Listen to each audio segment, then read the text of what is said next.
Good afternoon and welcome to Wild Earth Safari this afternoon. My name is Mark with Daniel on camera. Craig's back in final control and all of us here at Wild Earth Safari are bringing you another PM safari from Djuma Game Reserve. Got the sun in my eyes there a little bit. Beautiful view we have. This is up on Zoe's Road and we have got a beautiful view looking out over the bushveld. There are hundreds of miles that we're looking at. Well, we're only looking at a few miles, but it does go on for hundreds of miles. And some beautiful clouds forming. One particular one that's got my interest is the one that we started on. That big cumulus building up way in the distance above this marula tree in the foreground. And looking at, well, the reason why I came up here was actually to look at the cloud. And looking at the very, very far south, there are a few more big thunderheads that are building up there. So could be things are happening. We can't see them, but behind the haze on the horizon, and if we look that way, behind another marula tree, way, or maybe a knobthorn, way down that way, there's something big building up. And two little lovebirds, love doves, in the dead tree. Other than that, blue skies, hot day, slight breeze. Actually, the wind's been changing a little bit all day. Hasn't been that consistent. But if I could think of a consistent direction that it has been blowing from, it's been more or less from the north. Actually, there are two pairs of doves in that little tree. Doves in love. I wonder if that's going to be good luck for us this afternoon. Two pairs of doves. Now, although we're on Zoe's Road, I'm actually going to move back towards Vuyatela Access Road. Oops. And we're going to go up to Buffelshoek Cut Line.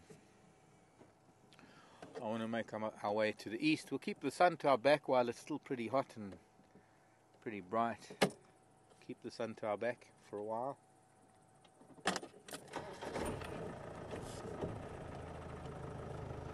Lovely view that we've got. That opposite ridge, that's actually where Cheetah Cut Line is, by the way. Just, it is quite far, a mile or so. So maybe, because if there's some really nice cloud build-up, once again we can hope for another sunset, which we've been deprived of. My last few drives, we've had so much cloud build-up in the late afternoon and over the escarpment and the Drakensberg Mountains, we've actually lost that beautiful sunset. This is the time of the year when the sunsets are actually very nice, because you do get a little bit of dust, still a bit of smog and smoke in the air, and as long as there is something in the air, particles, filter the red light through, we're going to get some lovely sunsets.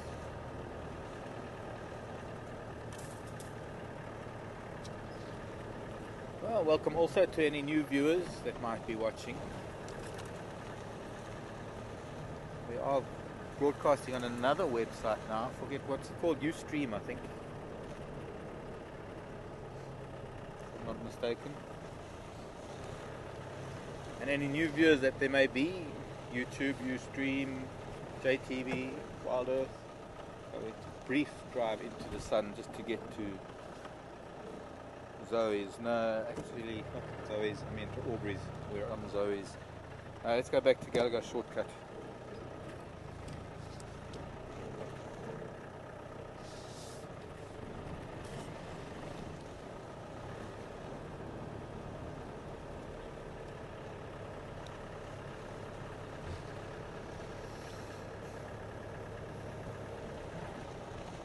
So as I say, welcome to new viewers, fully interactive safari here in Africa. By all means, send questions through to me via our final control where Craig is. Questions at finalcontrol.co.za. Oh no, what am I saying? Questions at final control. Scratch that. Jury will ignore the last statement. Questions at wildearthsafari.tv. Where I came up with that other address, I don't know. My brain wasn't thinking. It does that sometimes. talks without thinking. It's when I put my foot in it. Questions at wildearthsafari.tv. Lowercase.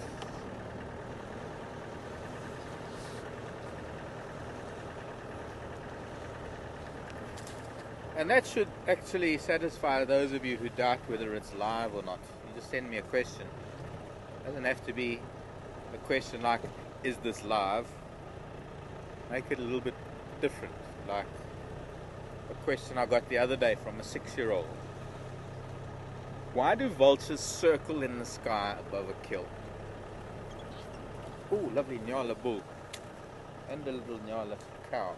Well, you. Nyala is just that sized antelope with the cutoff point between bulls and rams.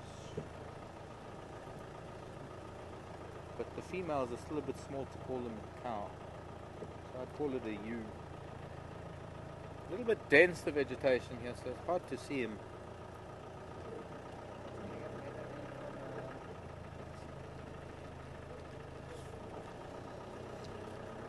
Terminalia's in the way there. The females moved off a little bit more into the thicket. There's a nice view through here. Back.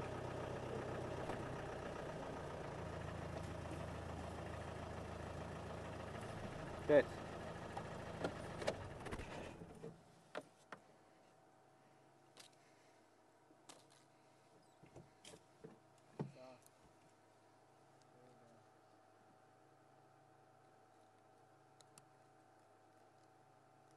Now amongst all the antelope, you get what we call the spiral-horned antelope. The most famous of all the spiral-horned antelope are the kudu, big kudu. And this is a relative of the kudu known as the Nyala. Other members of the spiral-horned antelope we get here, the bushbuck in the Okavango Delta and some of the marshy areas of Zambia. You get Sitatunga. Oh, also in Gabon, where Seb comes from. You get Sitatunga. In Kenya, you get the bongo. In Uganda, you get the mountain Nyala, which is a relative of this Nyala, but it is exclusive to the mountainous regions of Uganda. Gone. See, I couldn't see him. Well, these are a group of Nyala that actually hang around camp. We're fairly close to our camp. Actually not very far from here. Can you get it through? Because it's nice. We've actually got the male and the female standing together. Now we can get it through there.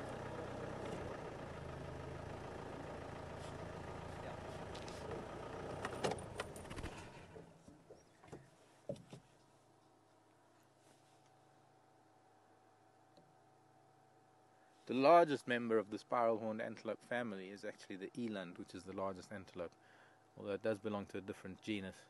All the others belong to the genus Tragelaphus, and they're all the family Tragelaphidae. And the one thing about this particular family, maybe not so much with the kudu, bless you, that had nothing to do with the kudu, is the fact that there is a huge difference between the way the male looks and the female looks, what we call sexual dimorphism.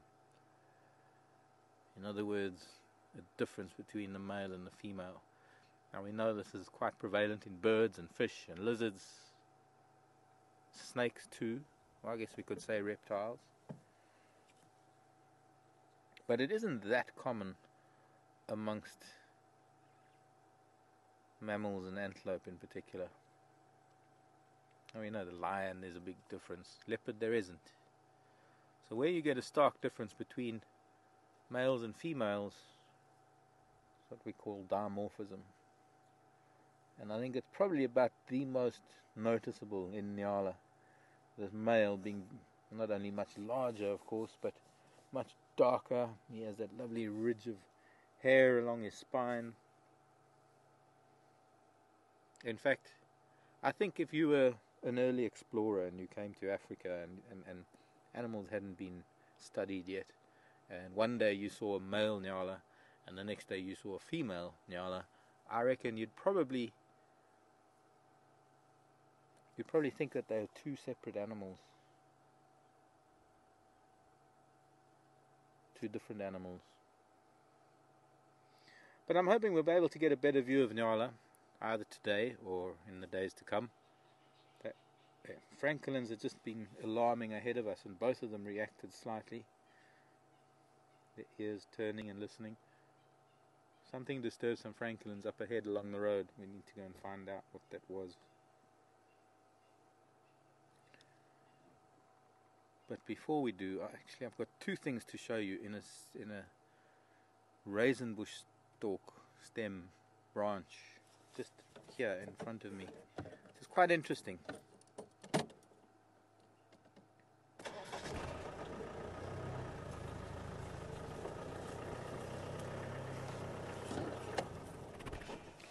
The one interesting thing, and this has all got to do with remarkable creatures, is this leaf, these leaves here, in this particular portion of the tree, the branch, that have got very distinct curved cuts out of them. One would think that maybe it's a caterpillar chewing on the leaf or something, but it's not. It's actually a particular species of solitary bee, known as a leaf cutter bee.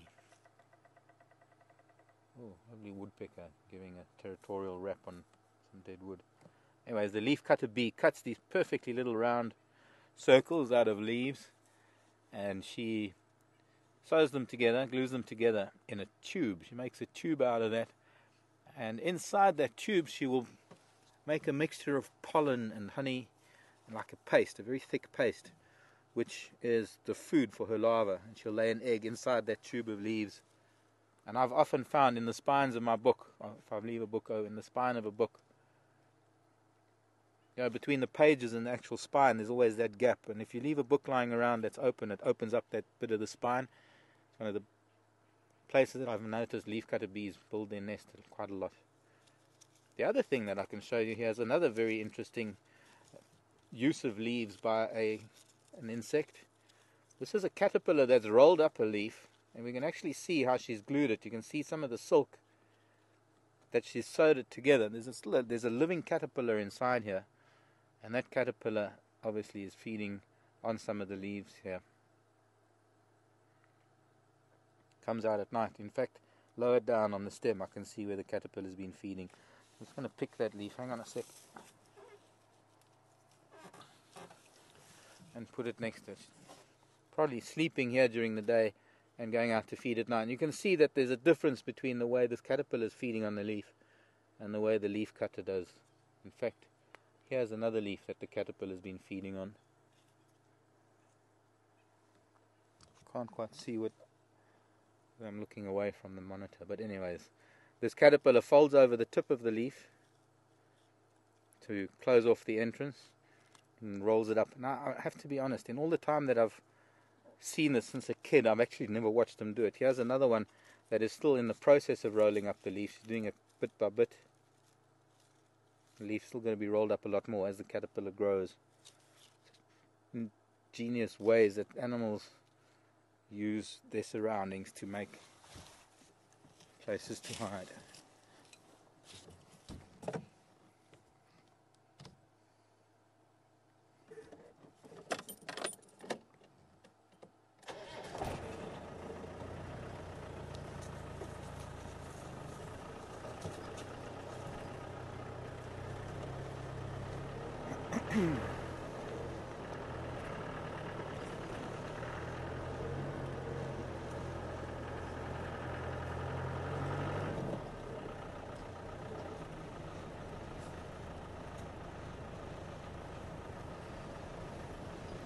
Of course, in South America you get the leaf cutter ants, which are in a way related to the leaf cutter bee, and that ants, bees and wasps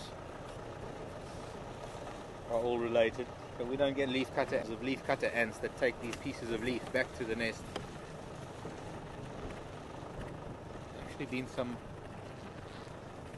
research done on the leafcutter ants and how they're able to do that. It's quite amazing how they manage to find the center of gravity in that piece of leaf that they pick up to be able to carry it the way that they do.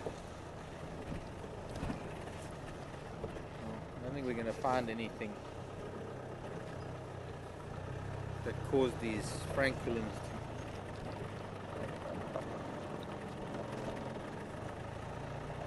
Well, these francolins were shouting, sounded like something disturbed them suddenly. That could be anything from a leopard to an antelope, or a bird of prey, or a snake, or just edgy francolins.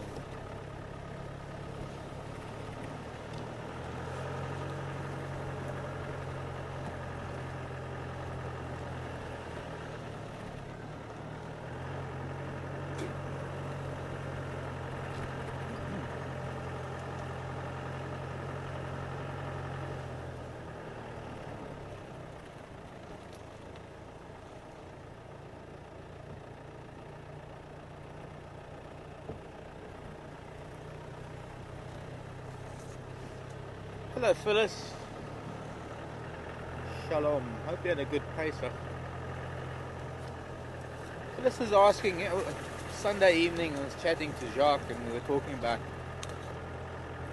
springbuck and the fact that springbuck are gazelles, impala are antelope. And Phyllis wants to know the difference between gazelles and antelope. Now, this is something I can remember last year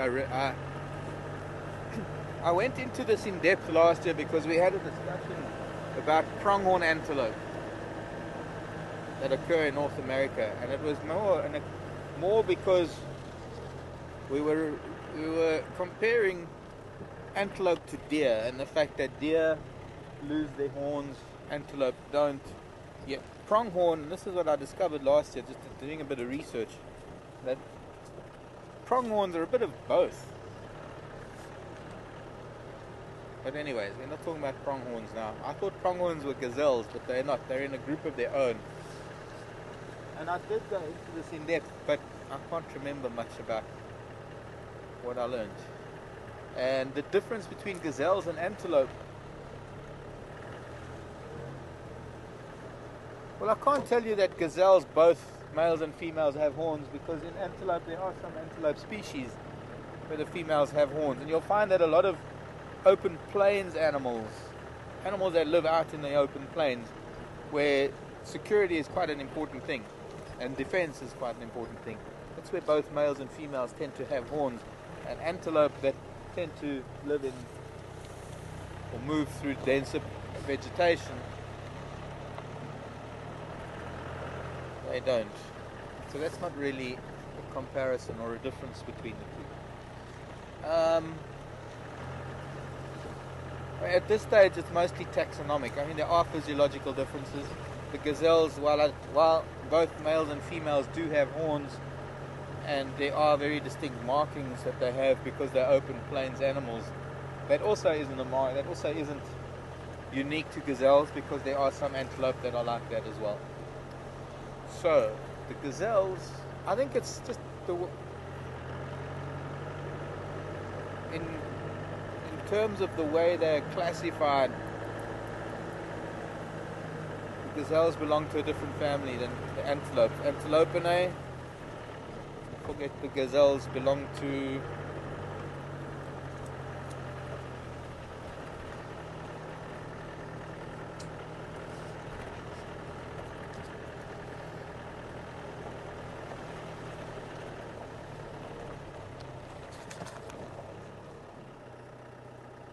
ecological niches of bovids.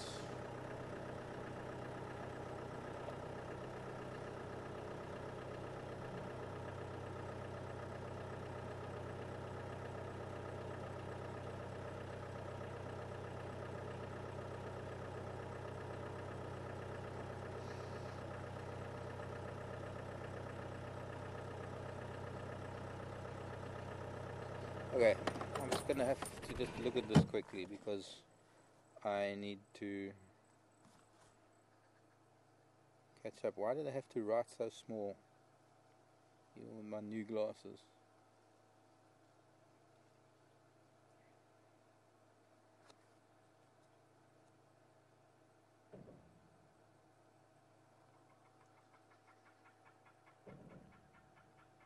Well, it's not telling me anything here amongst the bovids. Thought I'd have something amongst. These are the spiral horn bovines, and then we get to the small duikers and the rebucks, and then the Curbis family. Then we get to the gazelles, Antilopinae, as opposed to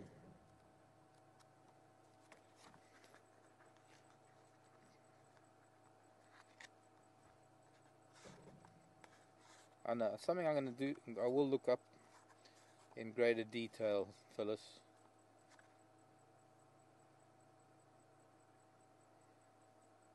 Alcephalines as opposed to Antilopinae. No, it's not helping me much. Seeing the divergence of the different bovids and the family tree of the bovids. See where they split off between them. The antelope and the gazelles. But a good one. Stumped me there. I'll have to look it up to be able to answer a question like that better in the future as to what would constitute the chief differences between antelopes and gazelles.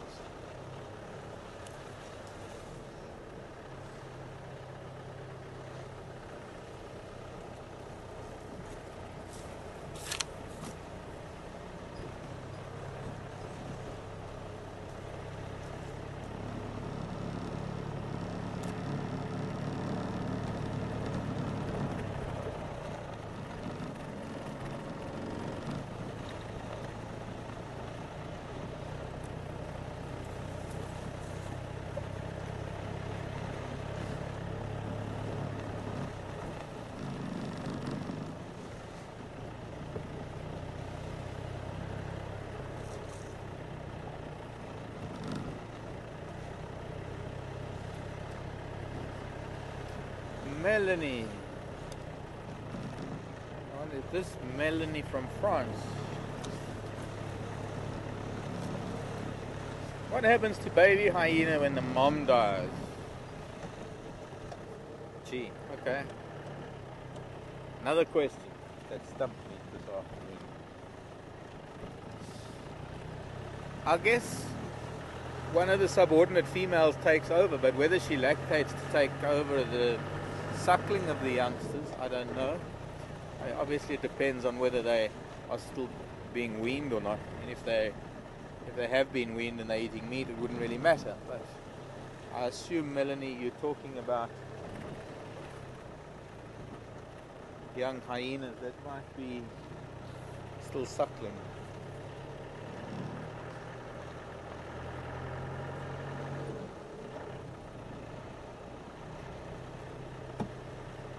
You see, a lot of things that I've read about hyena, actually we found here are not that they're not true, it's just that it's not that strict a rule, that it's only the alpha female that gives birth and raises cubs. I mean, we have a female now that is lactating. So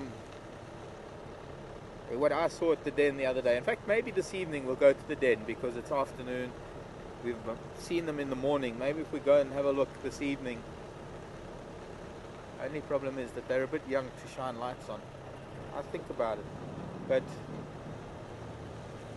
Floppy Ear was lying at the mouth of the den. It appeared that there were cubs of hers. And then there was that other female that was lactating who had the cubs, one of the cubs suckling from her. So I guess it's possible, or it's likely, that another female would lactate and then suckle the cubs. There's that big cloud we saw when we started, it's getting a bit bigger.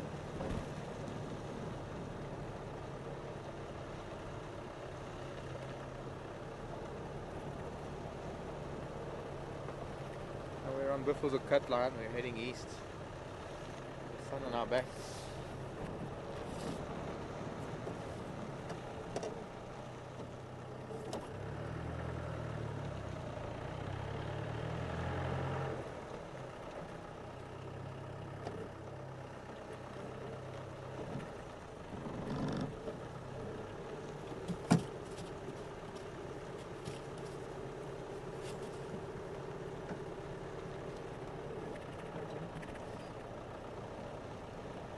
on our back, mate. It's a bit difficult to see tracks, but I'm hoping we can actually find animals, not tracks, this afternoon. Towards Buffelshoek Dam. With a bit of luck, we might get some sign of elephant.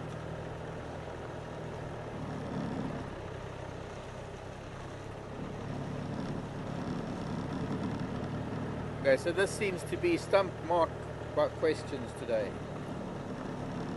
Questions that Mark can't answer. Okay. Well, because gazelles are actually part of the family Antilopeinae, they are actually antelope. But somewhere along the line they split off.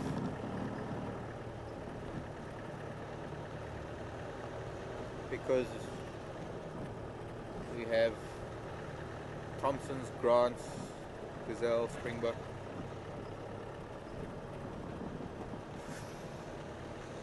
But yes, that's what that's just Craig just saying that gazelles are antelope.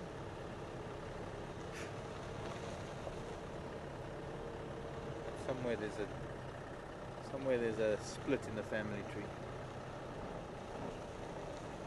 Subfamily. Family or subfamily?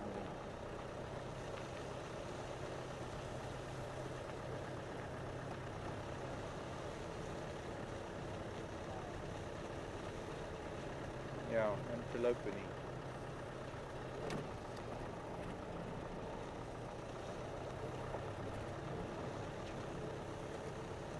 Hello, Roller.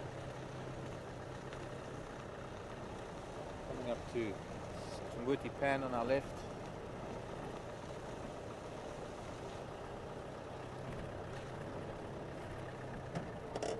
Bubu Road heading off on our right. Down to Gari Dam. No tracks, you know, of any of our caps.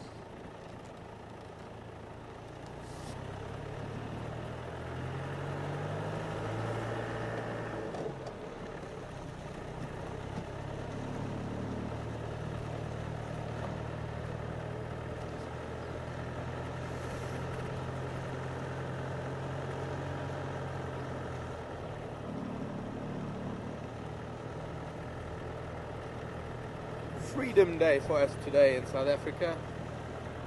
I feel kind of free, don't you?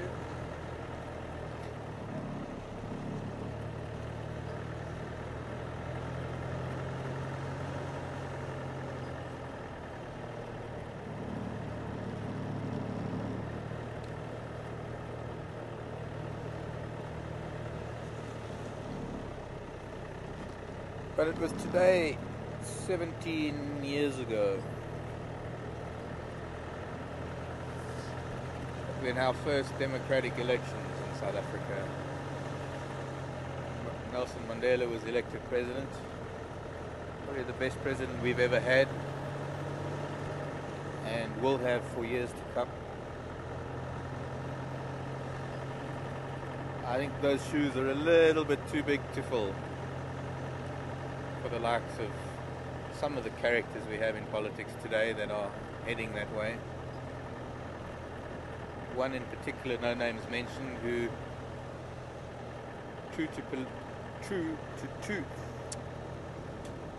getting tongue-tied, in true political form is a clown. Won't mention names.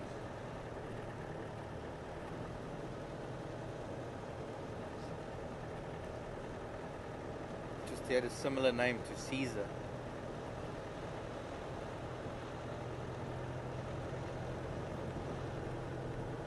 Okay, no politics allowed. It's illegal. It is. I'm surprised the lightning bolt hasn't come and struck me for even mentioning politics.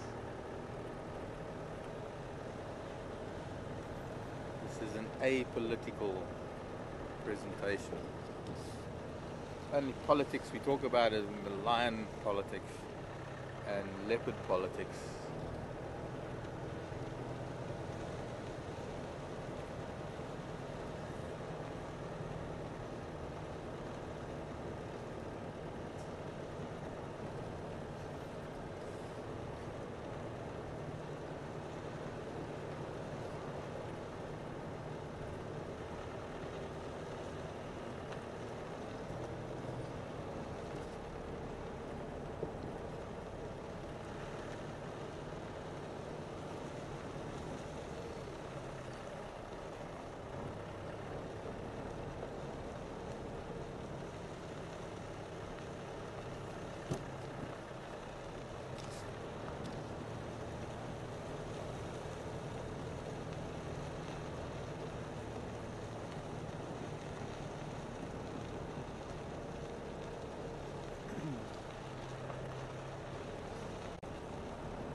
Okay, in true form, keeping up with the questions that are stumping me this afternoon, Eagle is asking a question. Has anyone come up with a theory as to why the Hamerkops build such a large nest? For those of you who don't know, I think the Hamerkop builds the biggest nest of any bird. And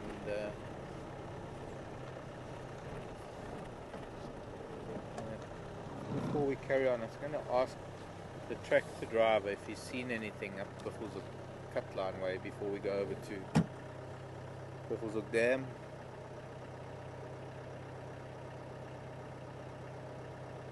I don't know if this is no, this is not the tractor that rescued us. It was a little different.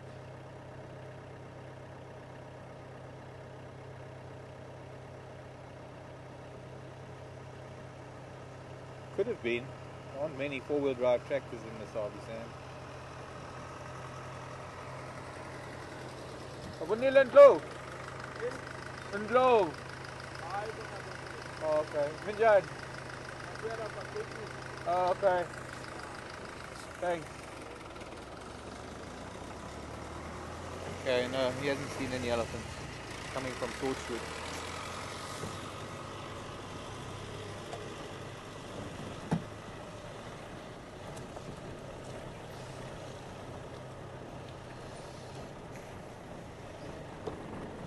So, where was I? Eagle was asking about the Hamerkop nest. Now, for those of you who don't know, the Hamerkop finds a particular fork in a tree and builds an incredibly huge nest. A platform of sticks and twigs that can reach 1 meter deep, 3 meters in circumference.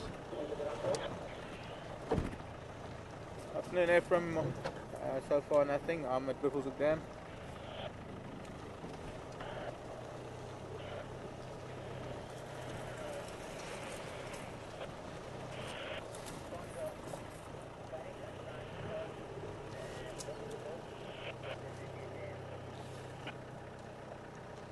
What was that, Mkonzo? What?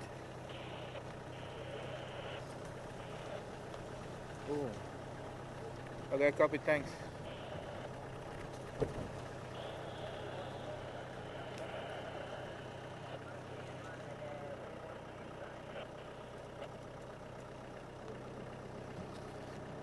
Okay, copied. Sort of.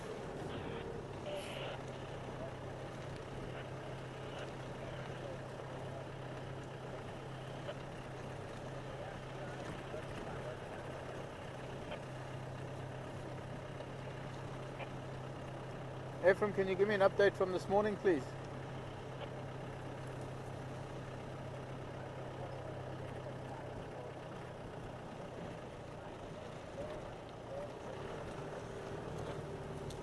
Okay, copy, thanks.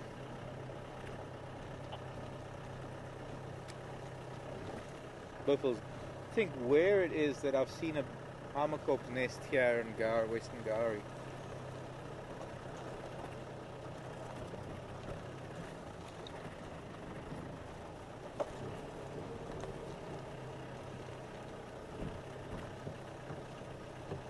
If there's so many elephants on Buffelshoek, you'd think at least 1 or 2 of them would come and say hello.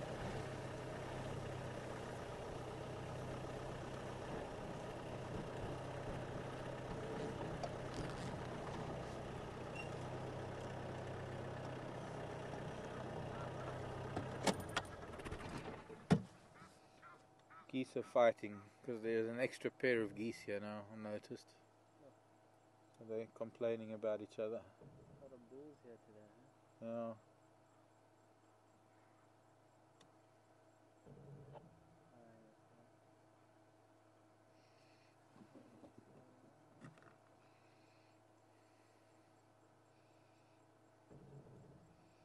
Baby still riding on mum.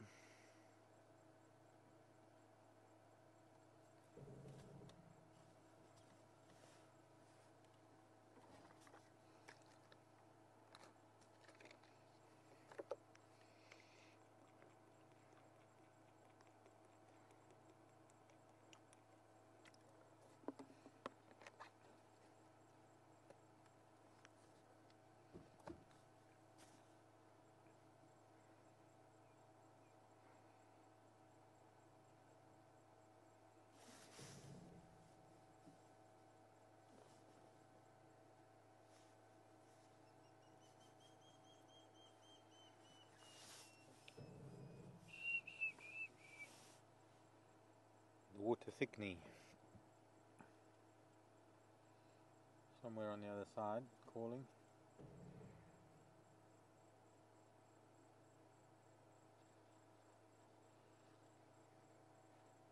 Geese are off to chase their rivals. Yeah.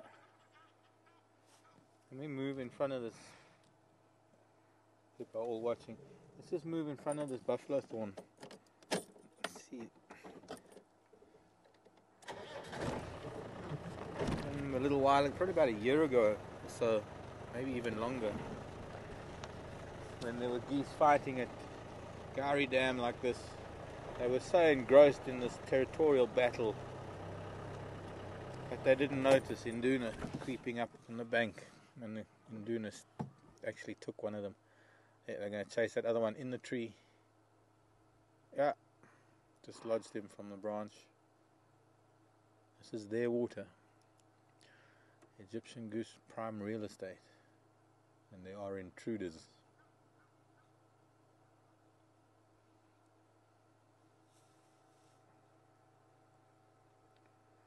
It's the gander that just dislodged a rival,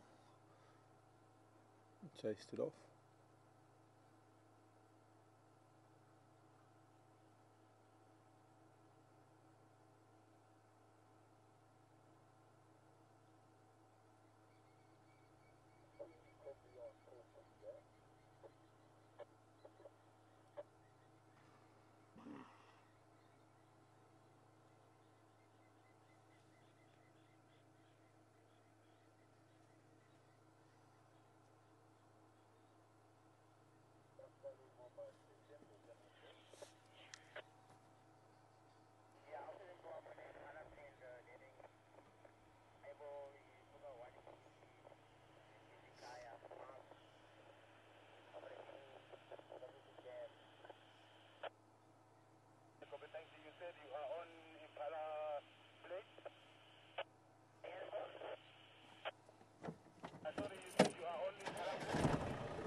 Okay.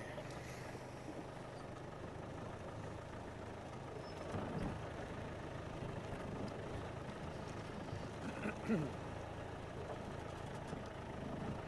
game drive's all starting up, so there's a bit of radio chatter. Important to just keep track of where the guys are going. Nice being the ones that leave early or earlier. Choose any direction we want, but nobody's been yet. Kind of important that everybody goes, sets off in different directions. Gives us a greater chance of finding something.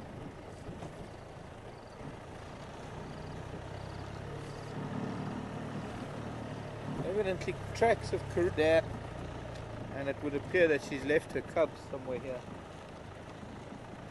on Western Gowrie, maybe somewhere at Philemon's Dip.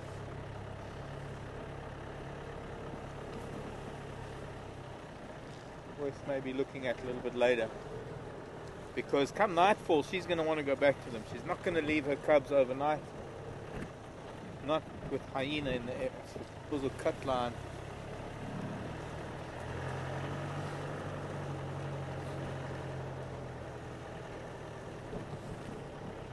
I think there was a Heimerkop nest somewhere on the Nyala Road south, if I'm not mistaken.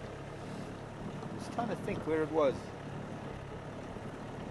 Or is there one up this drainage line? I forget. I know that you can't see it from a road, and I've seen it once or twice, either following leopard or being with elephant or something. I haven't been there for a long time. I'm just trying to think where it is. But as to the theory, or as far as the theory as to why they build such a nest is concerned, I don't know.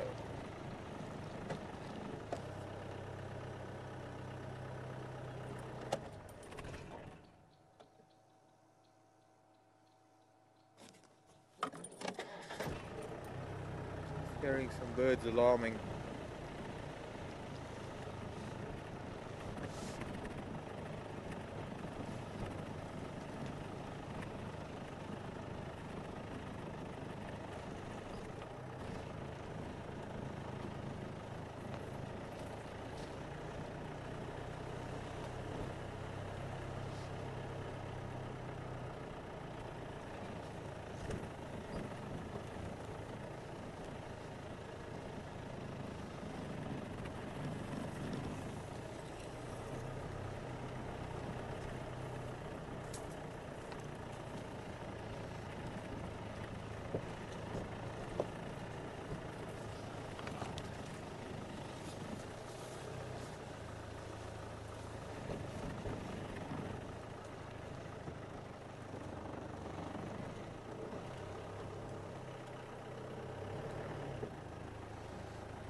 How does the termite queen get chosen?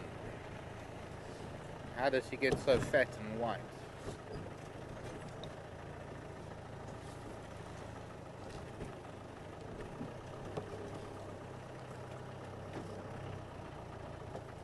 Well, Melanie,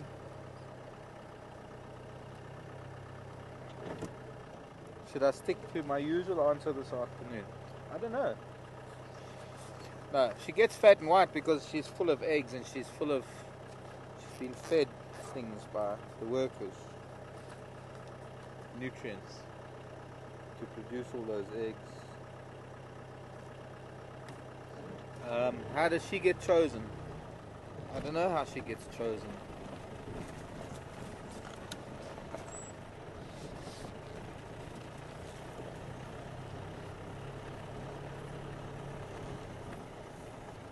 Let me think back my days of studying termites.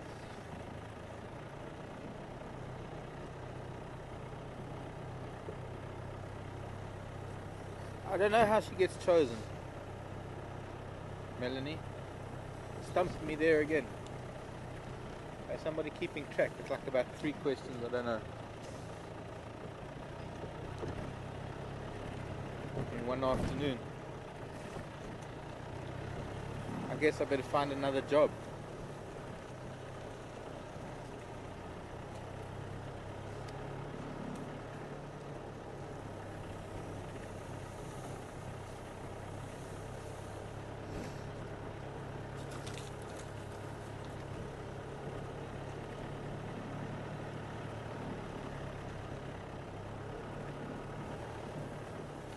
Can somebody ask me a really easy question so that at least for some people that might give the appearance that I do know something?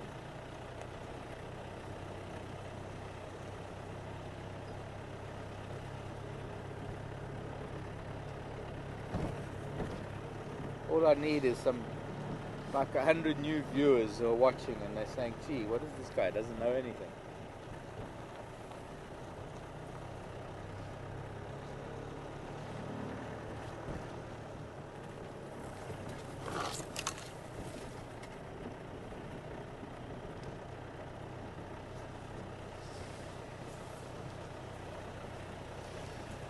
See, Melanie, I'm assuming you're asking what happens when a queen dies and then a new queen has to be made. Too much noise going on, going up to Cheetah Cut Line, I think. Maybe we'll turn around and go back that way.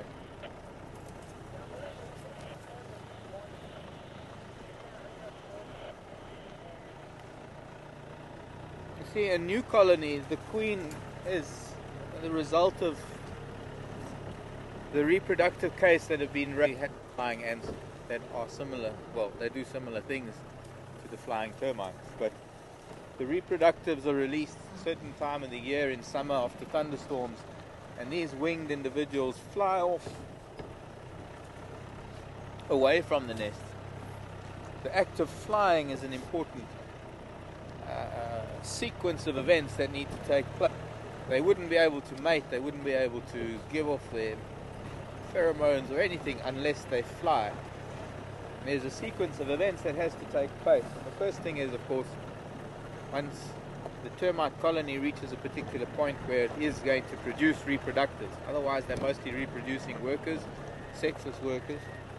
What happens is that they will raise hundreds and hundreds or thousands of these reproductives, and at a certain time of the year, after a particular thunderstorm and certain conditions, when it's time to release the reproductives, they open up the mound and these winged termites fly off in every different direction they can. Shortly after flying off, when they land, they shed their wings, and that is when a female gives off a pheromone that attracts a male, and the two of them, with the male following her, two of them burrow down, and that will start a new colony. So in that instance, the queen isn't chosen, she is made. However, a queen doesn't live forever, yet a termite colony lives for, well, decades, if not centuries.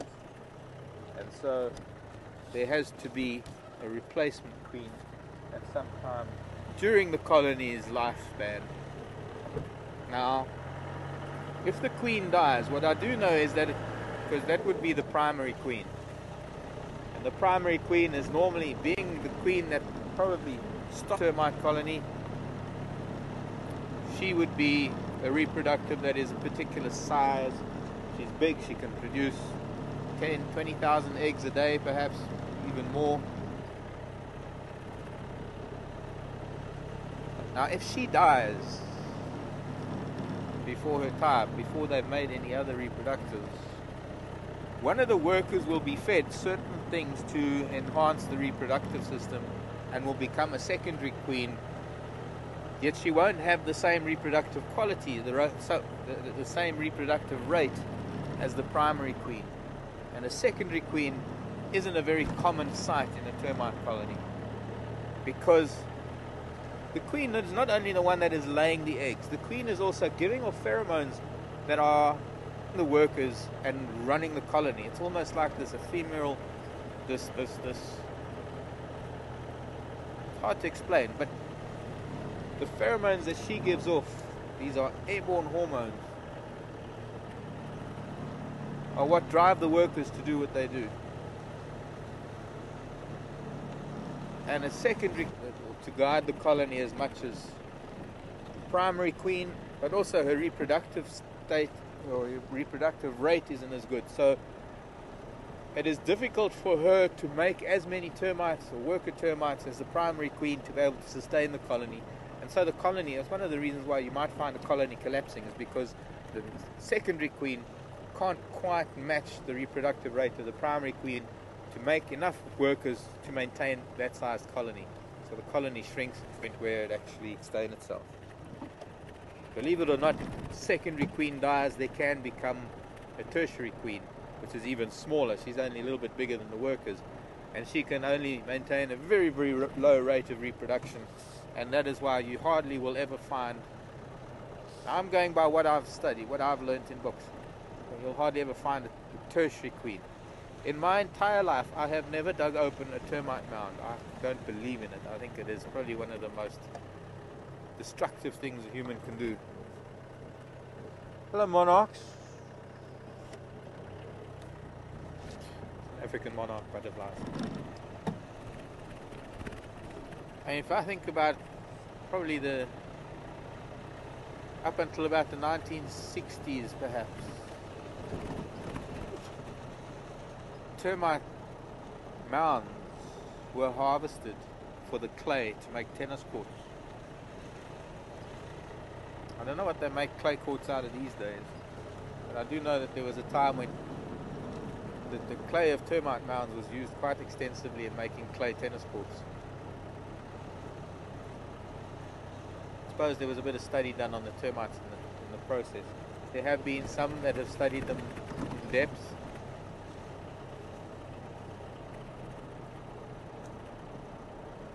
But what makes the queen, or who chooses that, that's still a question. More monarchs. Strange. The way they're gathering and strange.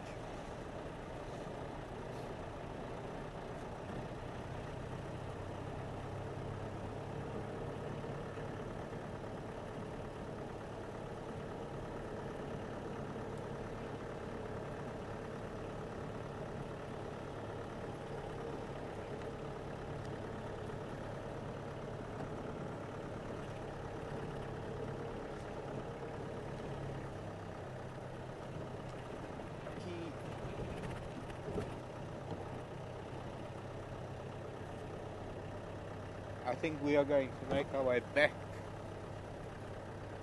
to Buffelshoek Dam. As we were leaving the area, there was a lot of birds calling closer to the dam. Excuse me.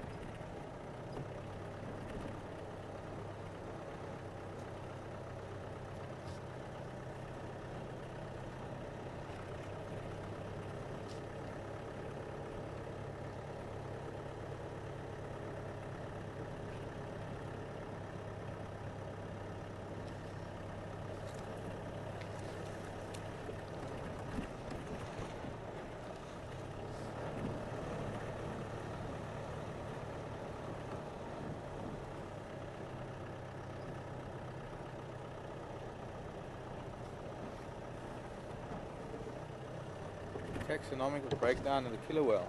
Oh, sure. They're cetaceans.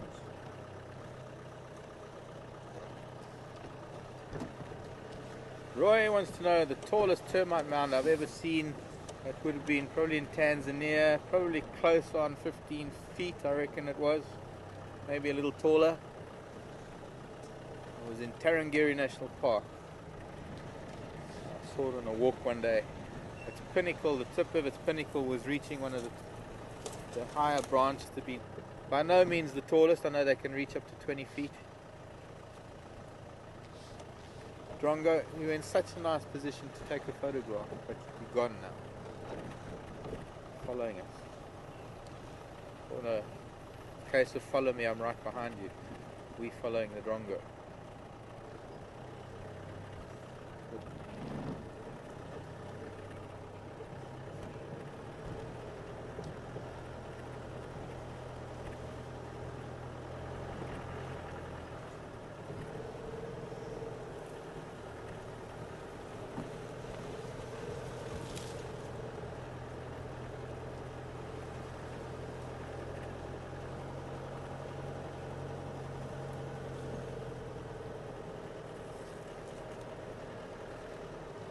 Oh, it's a giraffe. We've got 2 giraffes, male and female. Twiga. Now, this is unusual because this is a female that's actually quite dark. She's very dark. There's a bull standing. He must be, there's the third one. He must be standing down in that dip, in that eroded section, because she's getting a bit skittish.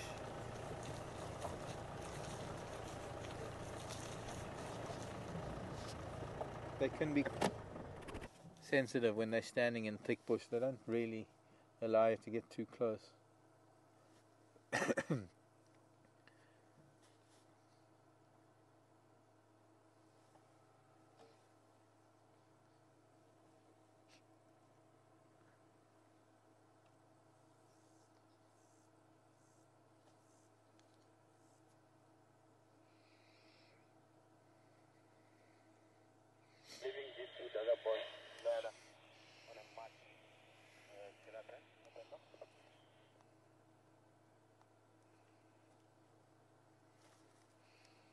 If anyone's interested, there's some Dlamiti at Guaripan.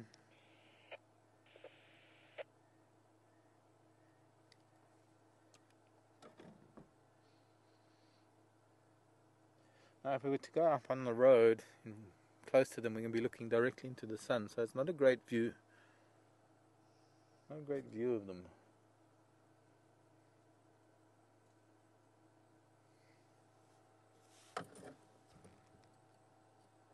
But I'm going to just go past them down Drakensberg a little bit. The other thing we could do is make a big loop. Buffelshoek Dam. come back up Quarry Pan Road, past Nyala Road North.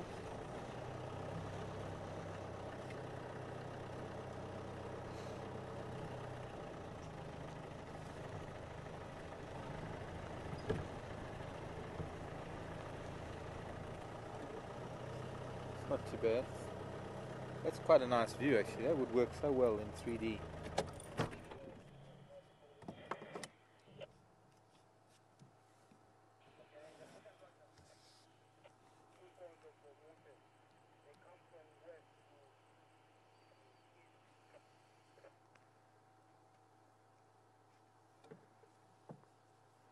We do know this bull. His left horn a little bit skew and a little bit thicker than his right. I've seen him before.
Quite a nice setting, looking way over to the west.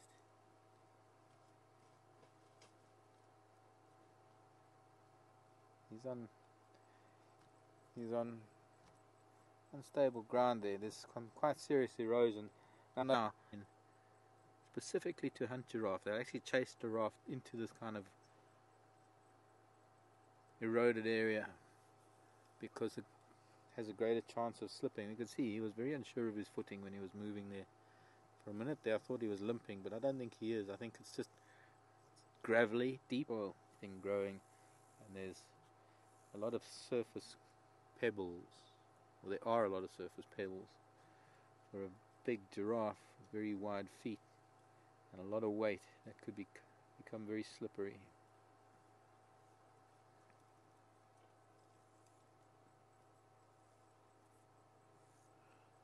For lion that do like giraffe, it's not that easy on open ground, because giraffe are quite able to defend themselves and kick out with all four legs,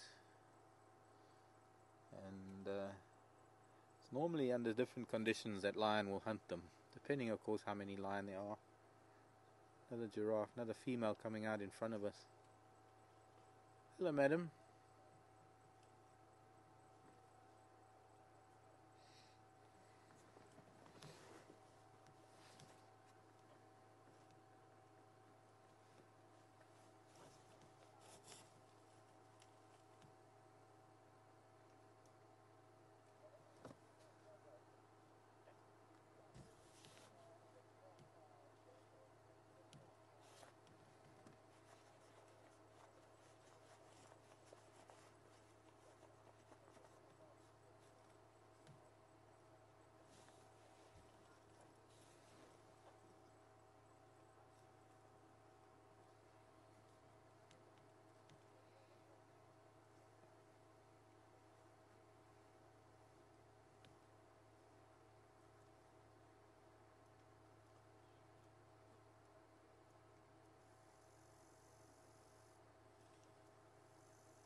Now we need to move because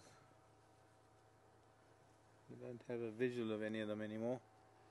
The bull, so far bull and 2 females, 2 cows. Oh wait, there she is, dark one. Come out, lady, I want to see you.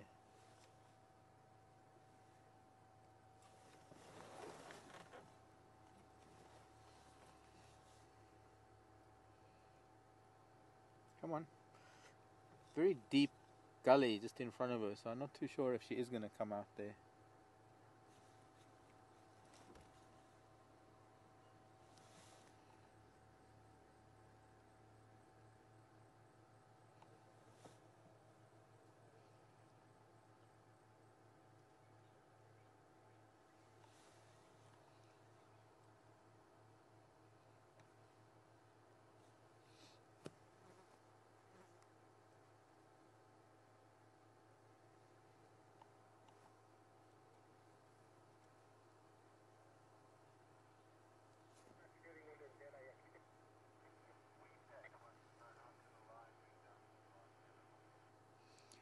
Wee Pet. Hello, Wee Pet. Yes, it is a bit of a mystery. Wee Pet wants to know, how could a lion bring down such a large animal? Well, generally Wee Pet, it's with the help of the big male and the weight and strength of a big male or two. And for lion, it's actually the key is to get them on the ground. Once they've got a giraffe on the ground, of course they can subdue it very easily. And the giraffe's very long on the ground.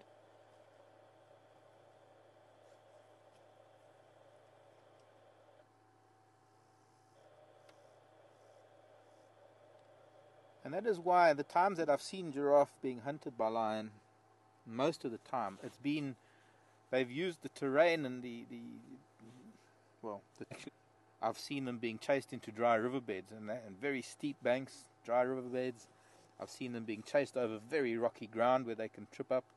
I've seen them being chased into very slippery ground in the summer months when there's clay and very muddy ground where they can slip, and they have slipped, and that is when they have been able to be subdued. But it's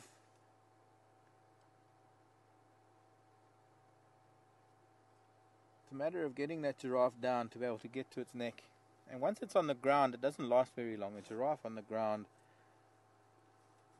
is pretty much a dead giraffe unless it gets up pretty quickly. So it's either tripping it up. What you'll find is lion will try and jump on their back, biting into the nuchal muscle, that muscle above the shoulders, or biting into the back to disable them. Sometimes it's difficult for them to bite into the sort of the Achilles heel, the back of the leg, because of the way a giraffe can kick. But by sheer numbers, lion can overpower and overwhelm a giraffe.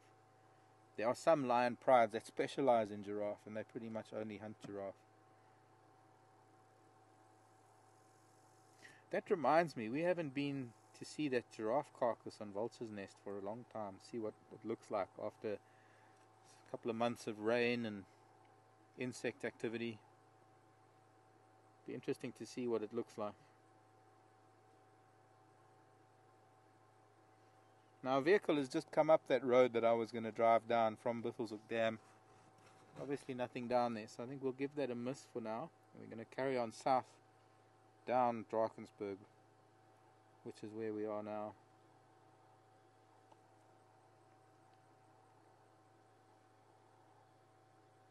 Or should we go? Yeah, I think let's do that.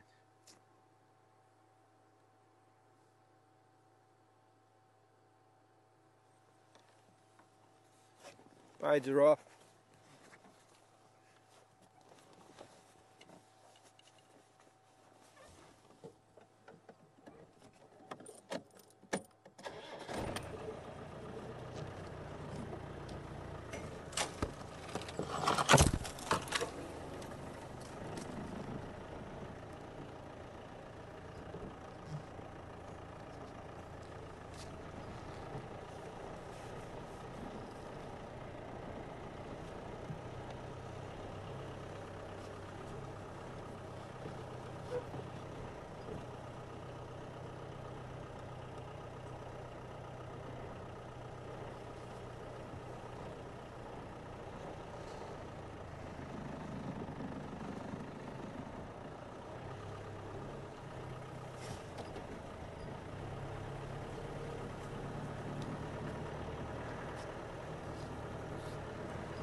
Wants to know of a white rhino. Well, Weepat, a white rhino would be the same color as a black rhino in the area that... Okay, the base color is just it's a grey, it's a dark grey, same as the black rhino. But generally rhino will take on the color of the soil and the mud or the sand that they're rolling in. So some places you get a high iron content in the soil.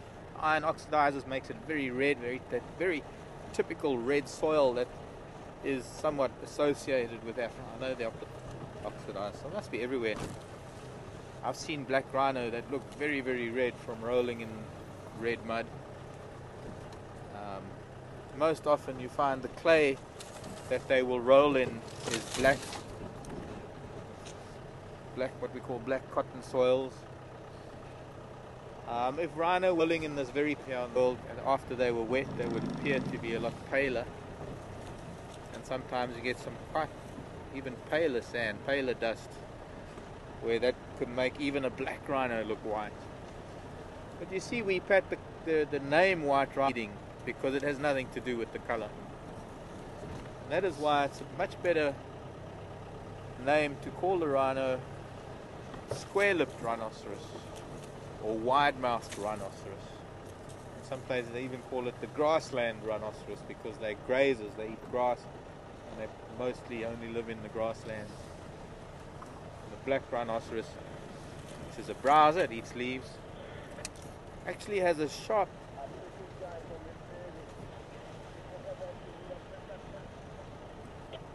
Karula's on Freeside Clearing or something. Torchwood. Gee, he's far. I don't even know where that is. I just know it's far. It's far away from anywhere across the boundary is far because we can't go there. But a black rhino, that upper hooked lip is almost prehensile, and that's what it uses to browse leaves. And that's why it's called the hook-lipped rhinoceros as opposed to the square-lipped rhinoceros. It's a much better way of distinguishing the two animals rather than thinking about color. Well, they're hippo and rhino tracks.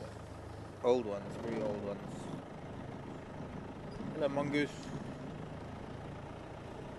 The dwarf mongoose that were in the road. We'll go back up to the cut line.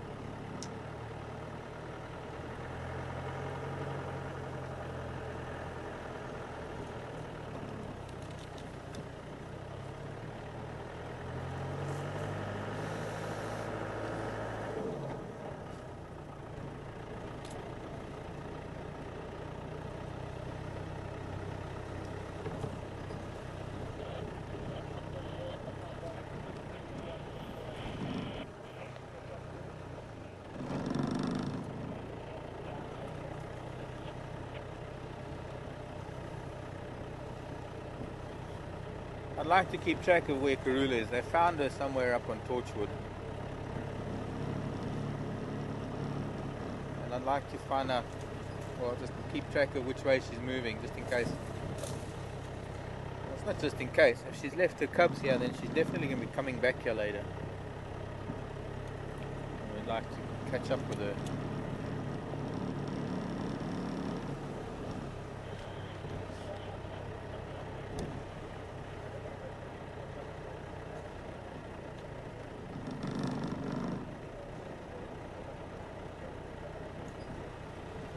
They've got a lioness and Karula in the same place.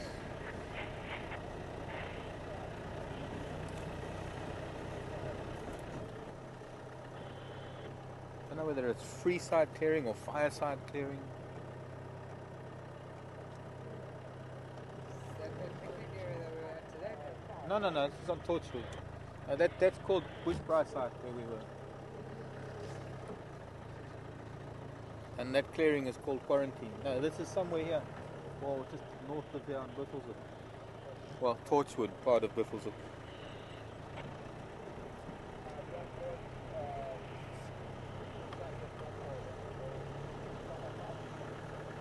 She's going south. Sounds like it. Hey, we'll come in. Abel, whereabout is that? And if she goes south, where does she come out?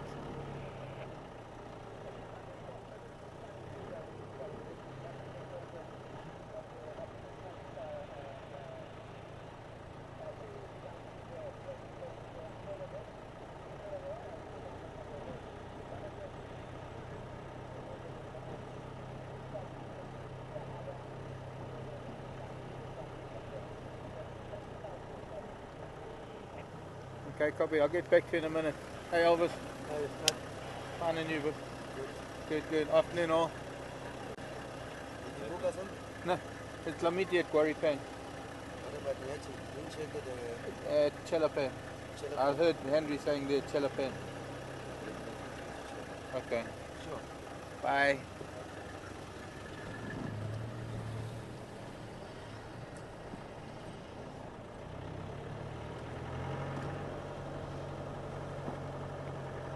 I don't know why they call it Torture. To me, that sounds like Buffelshoek. A place called Longpole. Now, if I remember correctly, seeing a map of Buffelshoek once.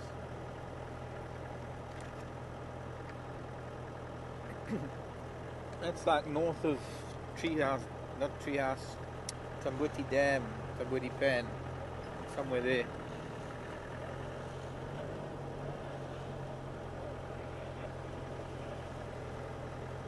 Okay, well, we'll keep track of what's going on. We'll make our way back up to Buffelshoek cut line and sometimes to go, sometime yet. What is interesting is that Abel is saying that Karula appears to be following the tracks of another female leopard who's probably in Kanyeni. I haven't seen him in Kanyeni for probably 2 years already, or almost. I remember seeing her once up near Sydney's Dam. But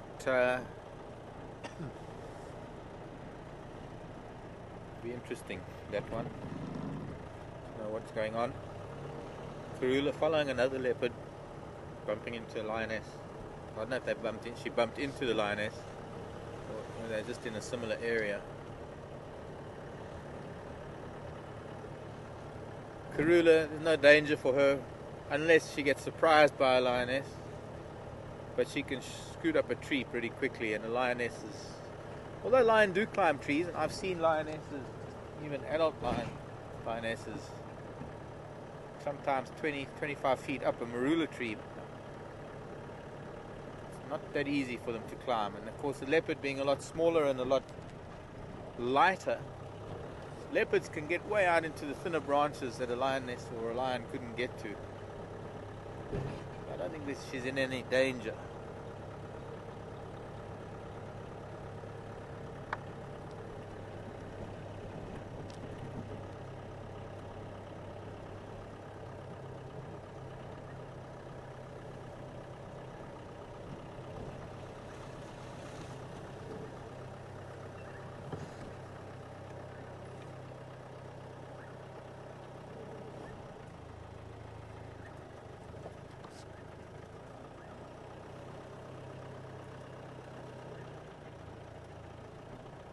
Darren, good day to you. What is the most popular animal we have here? Do we have prairie dogs? There's some elephant tracks here. Let's go down Mumba Road and see. Not very fresh elephant tracks.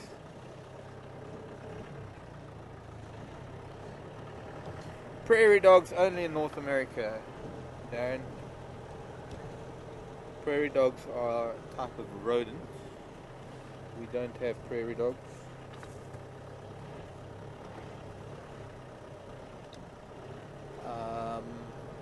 What's the most popular? You mean what's the most popular or the most common? I'd say the most common animal. Well, it's a toss-up. You see, impala is very common because they live in groups. But I think if we have to think of an animal that is distributed more evenly throughout the whole reserve, we'd think of something like the grey duiker, which could be common. Eat them that much.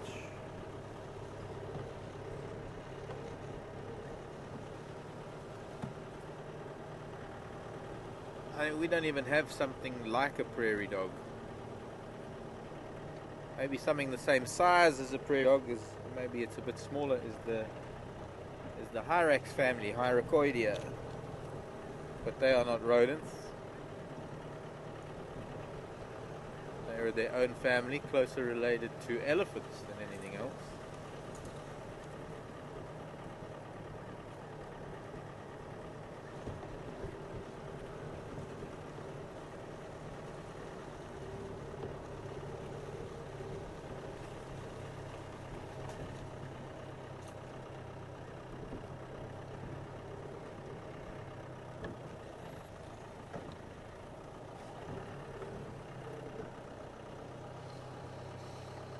What we'll do is we'll go down to Bateleur Road and see if these elephant have crossed this patch of Drakensberg Drive.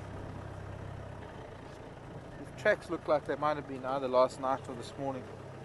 They could very well have been the tracks of the elephant we saw yesterday. They came in here and they headed north, and we saw them crossing yesterday afternoon.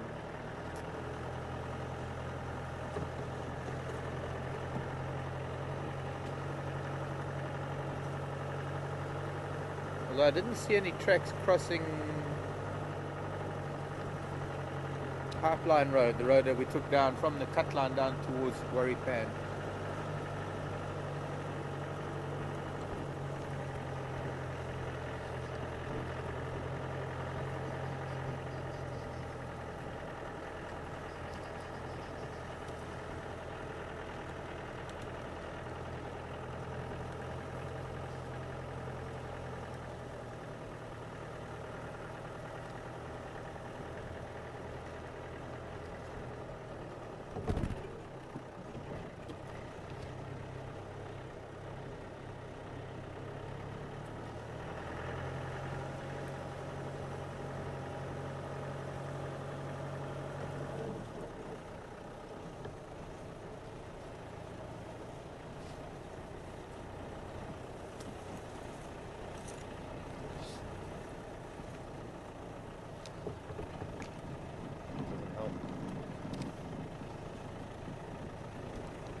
Whoops.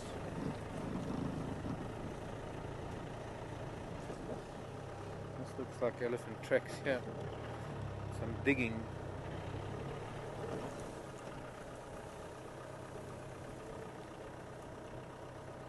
Some fairly fresh digging.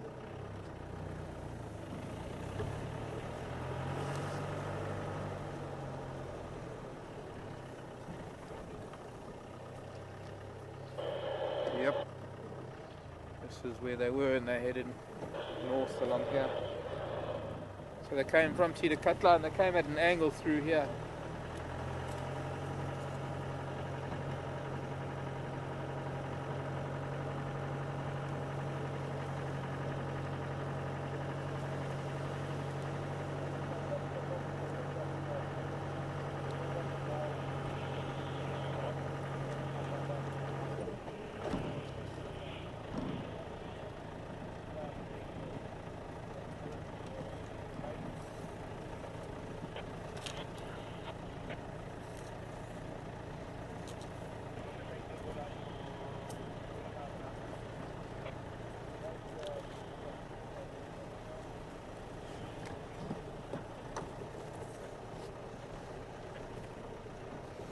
Kudu tracks. Let's take a ride down Bateleur Road. Looks like somebody came up from Bateleur Road now already.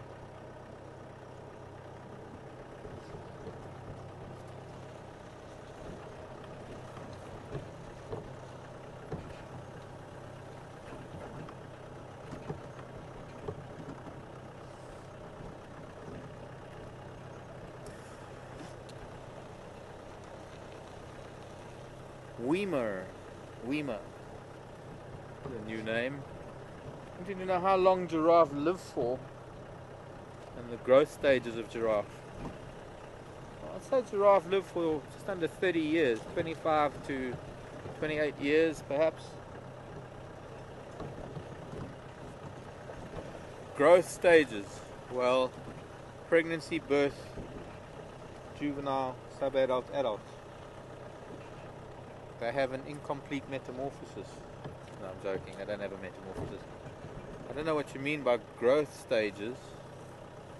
I can tell you though that giraffe are probably one of the fastest growing animals. I mean, in the first few months, the growth rate of a giraffe is like triple that of most other mammals. Very fast growth rate. Oops.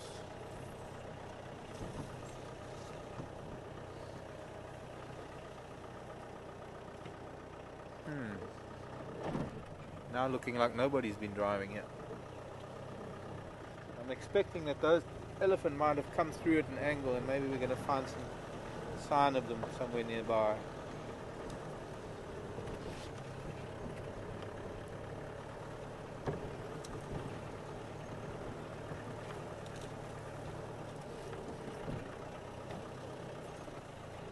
What we can do is we can go and have a look at this pan. There's a mud wallow just off the road here on our left. I think we can go and have a look at that just in case it might be there. Or might have been there.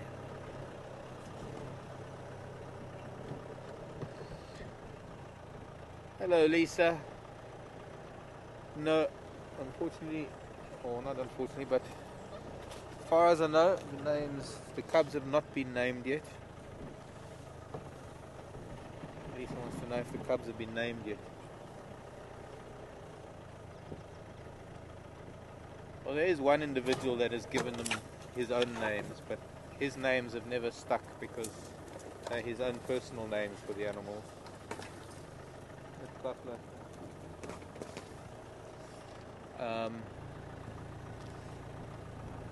I know he's referred to them as Lucky and Lucy. I have to be honest, it doesn't sit well with a lot of us.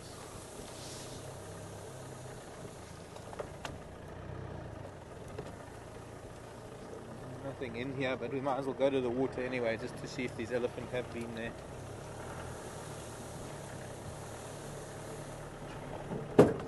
Yeah, remember there's that big log underneath hidden in the grass.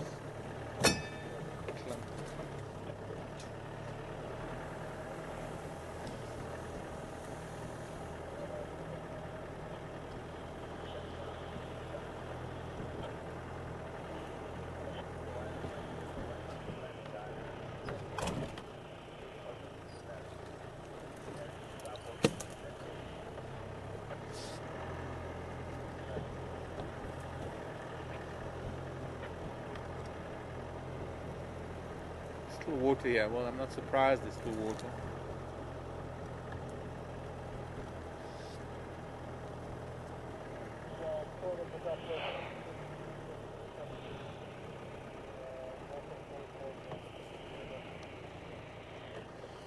Well, there has been an elephant here.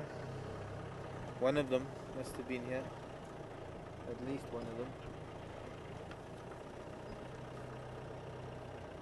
Maybe we need to make our way further west towards the Mawati.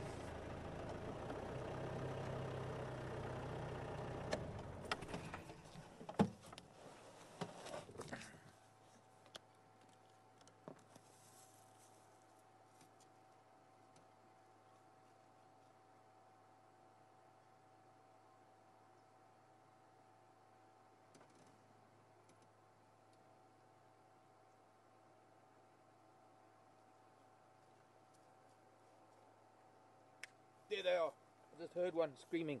That is going to be Central Road somewhere.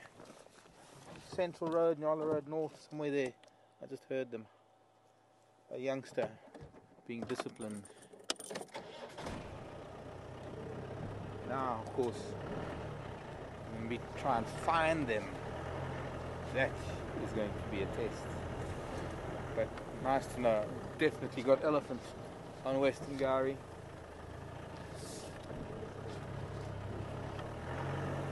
Must have been from here. They must have crossed Battalier Road. Probably in that big gap between Central Road and Guaripan Road near Nyala Road North Junction. I'm hearing them call from way north of us.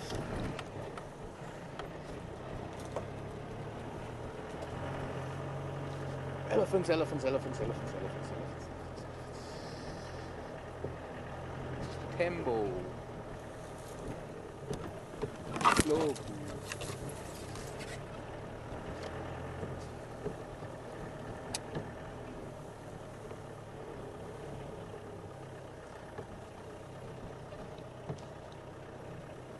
Try this way. I think we might get through this way better.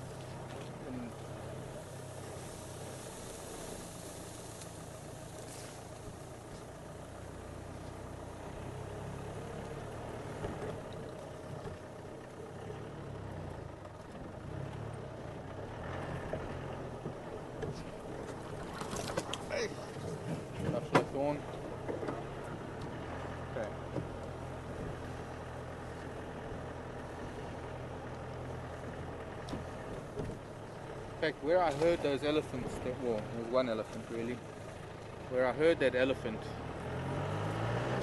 was probably west of the giraffe in Gori Pan.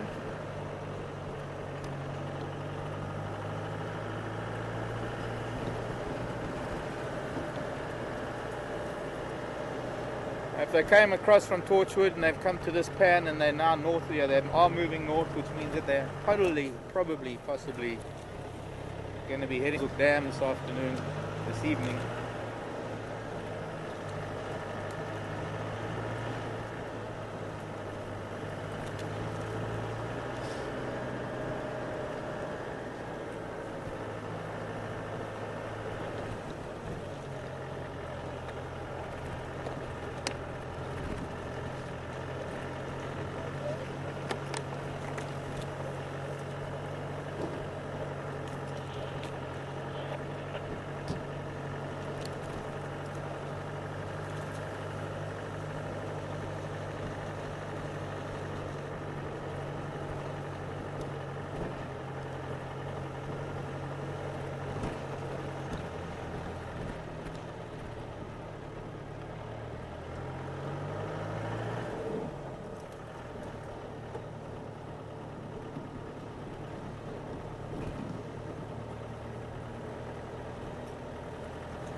So our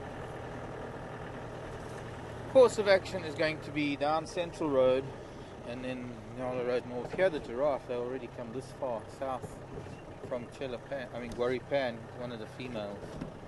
But we're not going to stop and talk to them right now because I'm on a mission. In any case, she's going into very thick bush.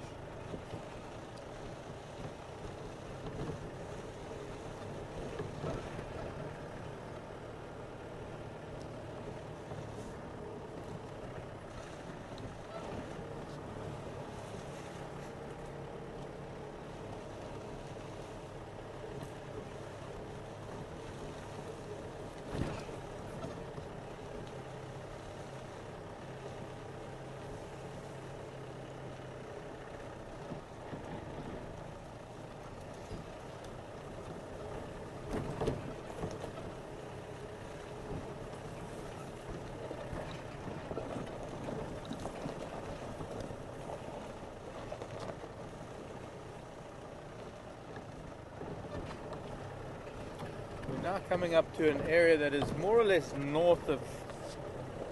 north of where we were when I heard them. I think they were still a little bit further north than this.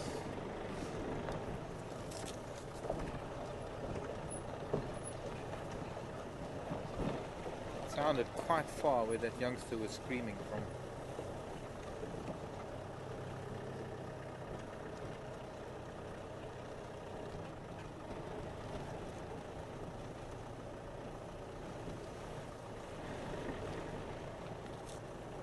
The sun is bright this afternoon.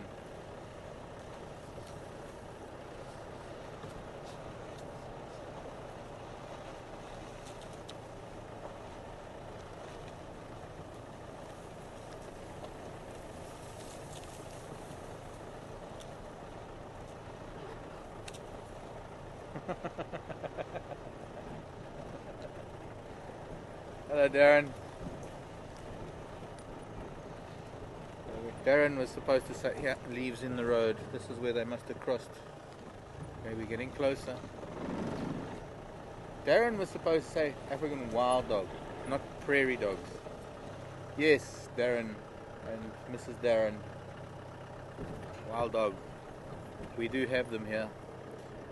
But you see, African hunting dog or wild dog or painted wolf or yes, African wild dog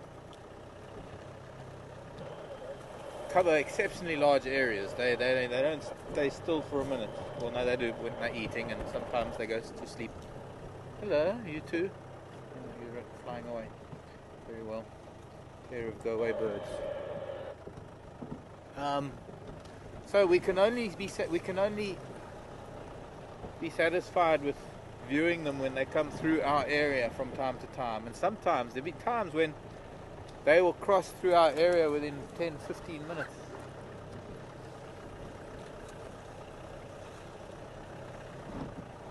But sometimes we've been very lucky where we've had them hanging around for a while. Sometimes we've been lucky to see them on a kill.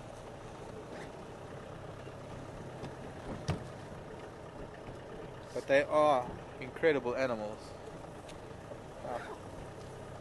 2 years ago, nearly 2 years ago, just in July it'll be 2 years that we had a camera at the wild dog den.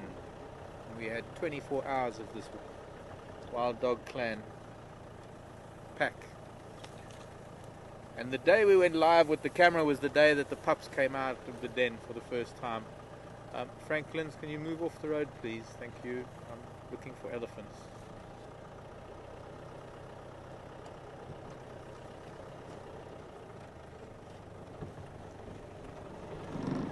And we were able to watch some very, very interesting interaction and behavior from these wild dogs.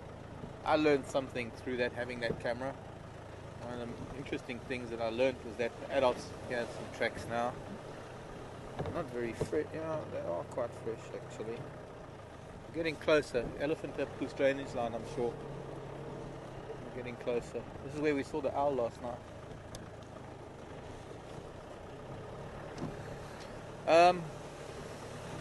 Elephant slipped in the mud there. They must be on Nyala Road North.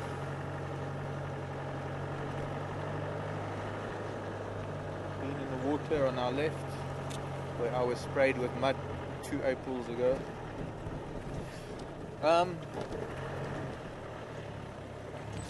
Yes, the one thing that I learned was that wild dog actually hunt at night. I was under the impression that they are predominantly diurnal, and was lucky enough to have this opportunity to watch them every night. And they would come. There were times when they would come back to the den, feed the.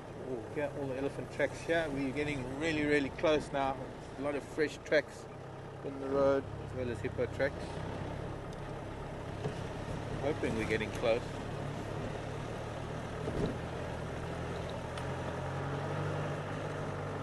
But they would go hunting several times during the night to bring meat back for the pups.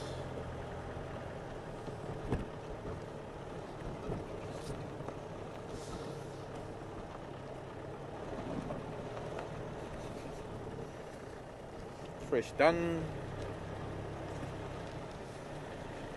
Maybe that's the dam already.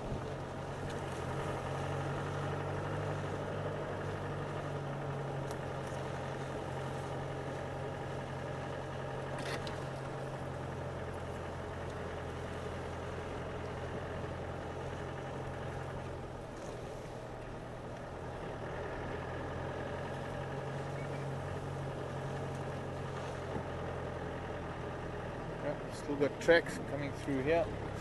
Beautiful scent of the spikethorn in bloom. Just permeating, or rather, in that dip where the cool air is. It just sits there, that scent. It's beautiful.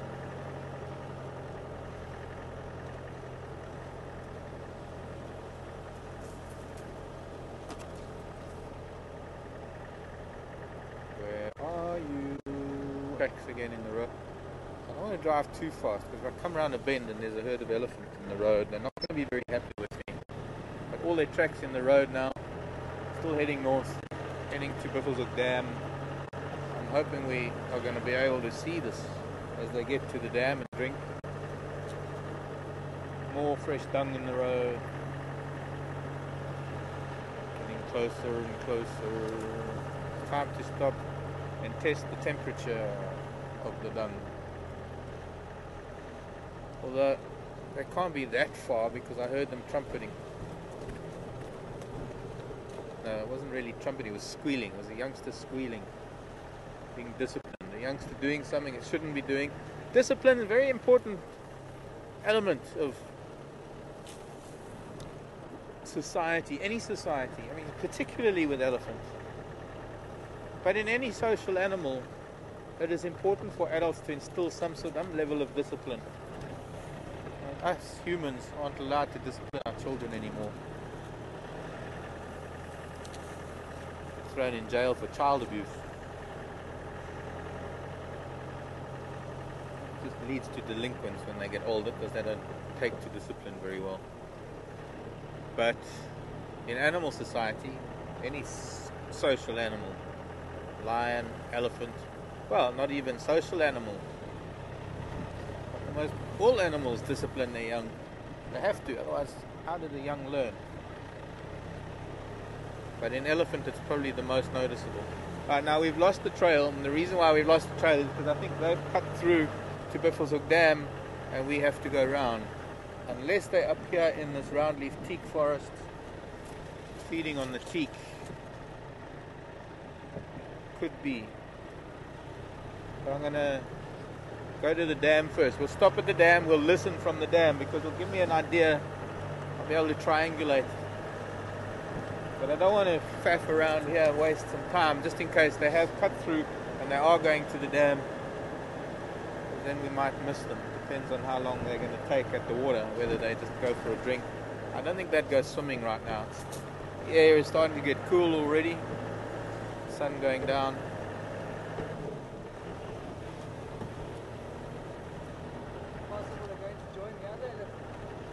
It's possible they're going to join them. It's possible they're in touch with them. But those other elephants could be 10 kilometers away by now, 24 hours later. But I believe there are lots of elephant up on Buffelshoek. So it could be that this lot are going up to socialize with elephants up on Buffelshoek. They would be in vocal contact with each other.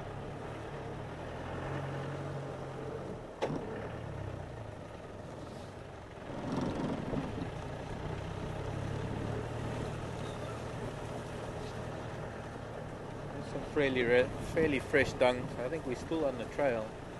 Excuse me, Francolins. Come, children, off the road. Okay, your wife's gone in the grass. You would like to follow her? We're going to just run along the road.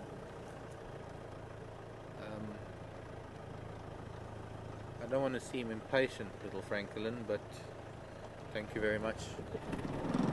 These elephants have been here already, so they've already been at the dam, or they are at the dam right now. That could have been where I was hearing the screaming from. It could have been that far. The air is so still.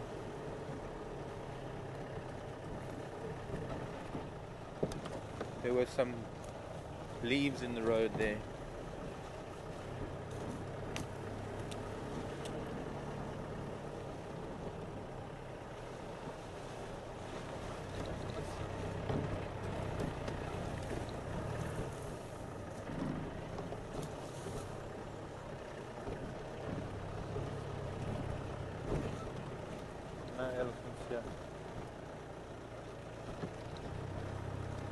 We're going to stop and listen.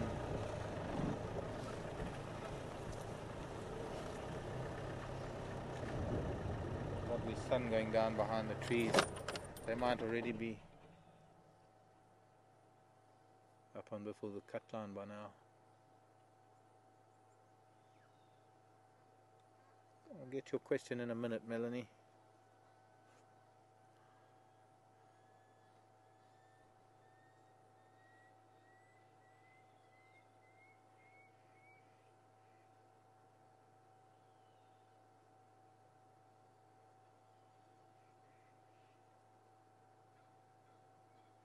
Geese are still chasing the interlopers there.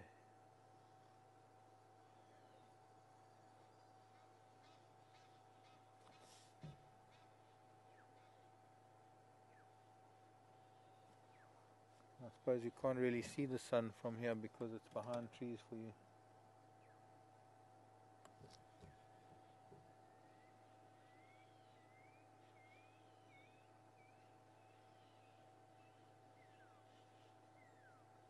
A lot of alarming going on down there.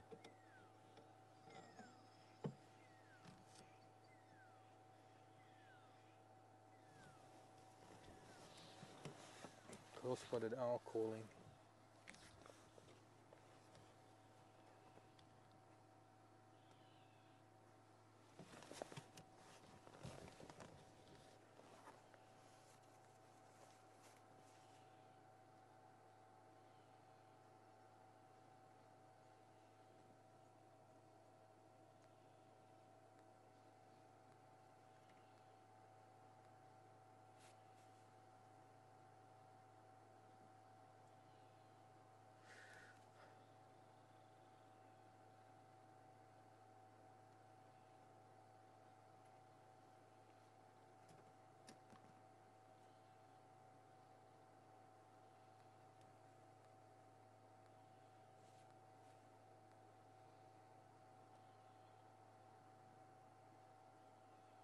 I just hear a branch break. Yeah. I think I heard a branch break. Look for trees shaking. There's no wind, so we should be able to see. Yeah, definitely today. Still just south of the dam. Let's go down and have a look. They're still making their way here.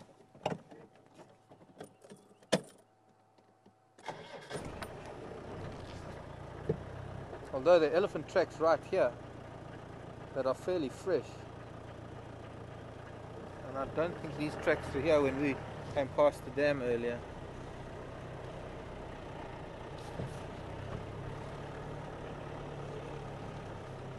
And there was a sprinkling of rain, so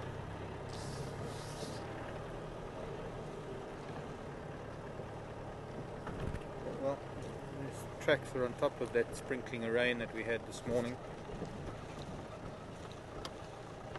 They might have been here and then gone back down the south of the dam wall.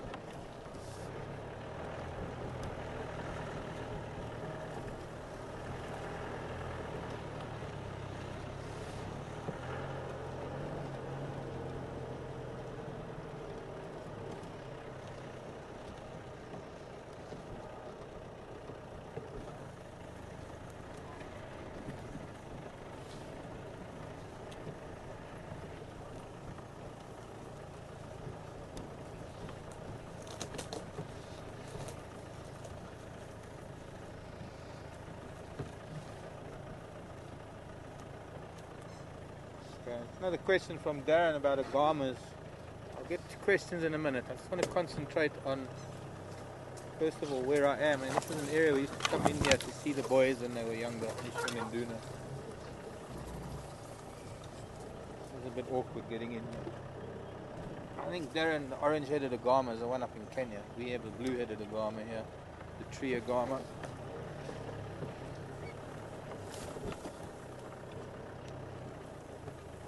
Somewhere in here there was a branch breaking.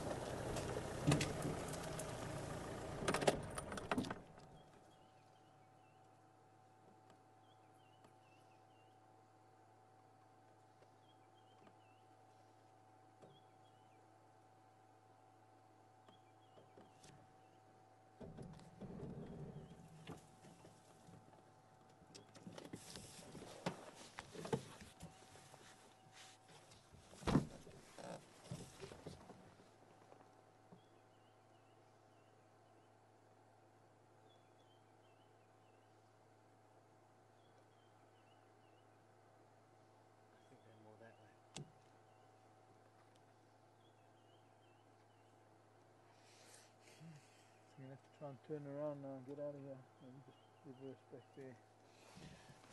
Melanie was asking a question about hyenas. I don't feel really that comfortable discussing the hemipenis and clitoris of a hyena.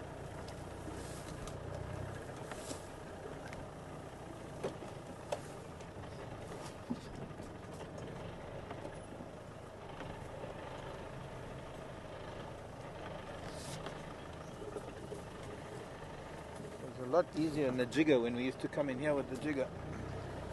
But this seems to be working fine. Just you have to almost push below out the way.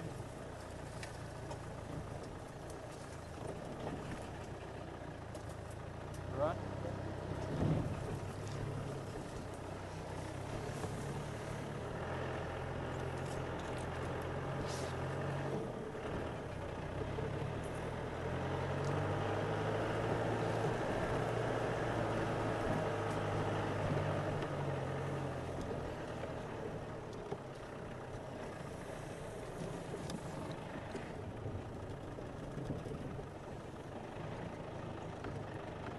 Very exciting. I know that there are elephants here.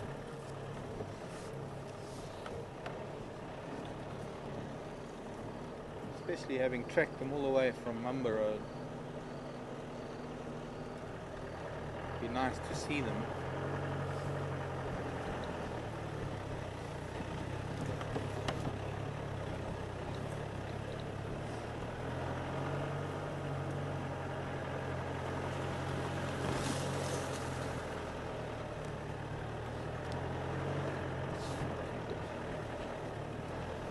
Stop here and maybe watch the hippo waking up and listen once more. Try and get a better idea of where that branch was breaking, where these elephants might be.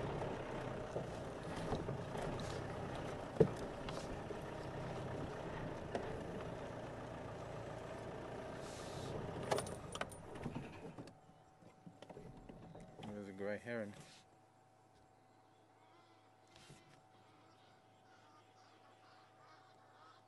These geese are still fighting. This looks like Humgo here in the front left. Humgo the hippo from Treehouse Dam with his funny right ear.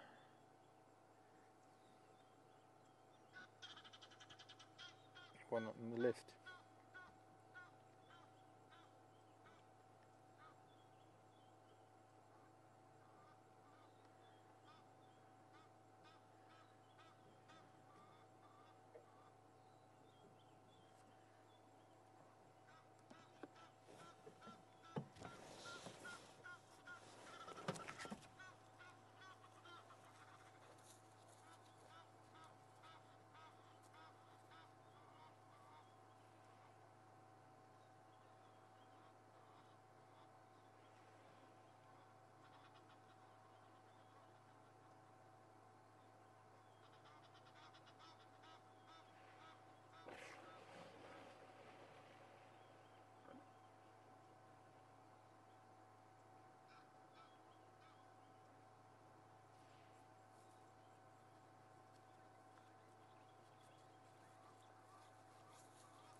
Quite hard to hear twigs breaking when I've got Egyptian geese making a racket.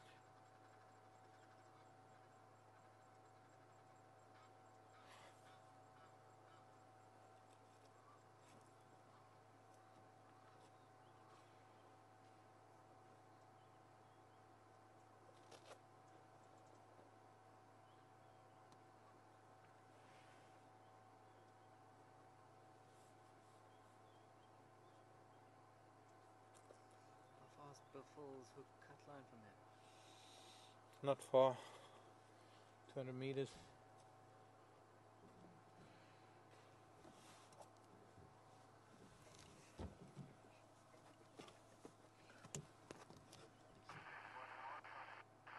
What's on Buffalo's cut line?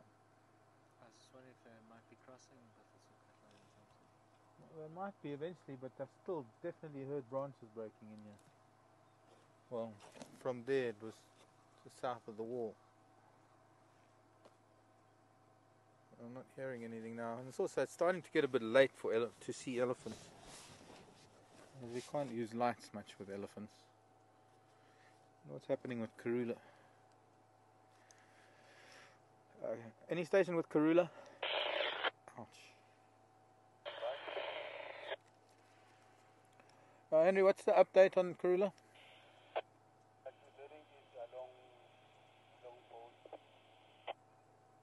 heading east along Long Pole. So it's not coming south anymore. You know if anybody found in Love this afternoon?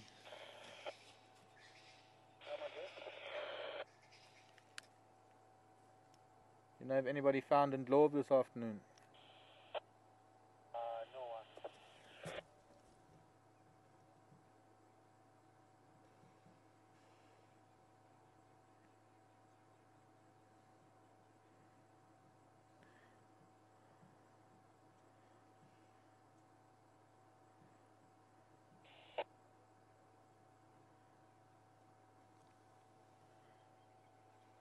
Station on Lockwood and Darlington Rosary.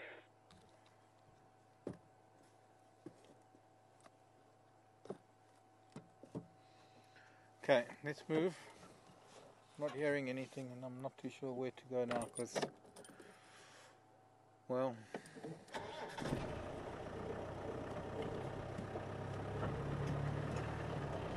you can have a look up on Buffelshoek but I'm still convinced. Oh, yeah, I forgot about that book. Look at that color. Oh, wow, we're here. That's the reflection of the sunset on the eastern sky. So it doesn't really come out nicely on this unless the settings on this monitor are all wrong.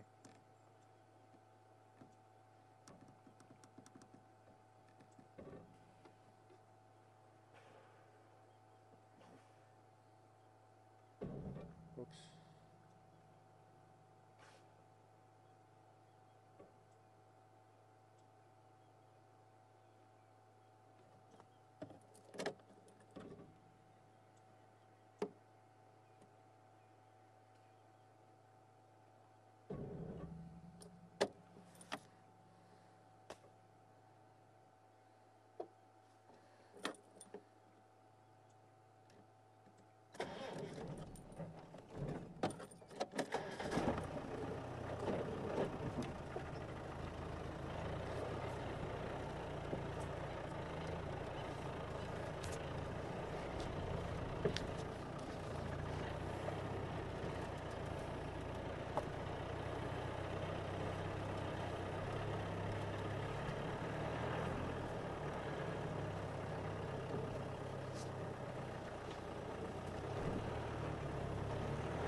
Oh boy, I was getting really excited there because I thought we were going to find them.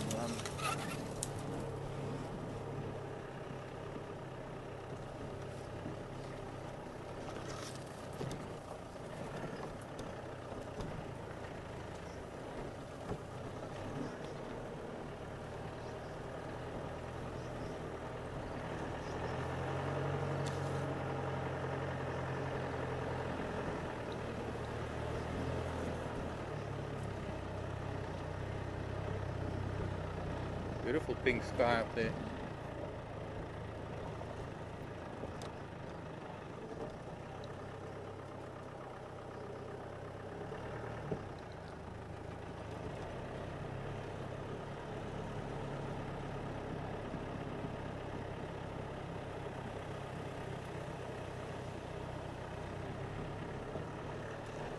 Good evening, Alan.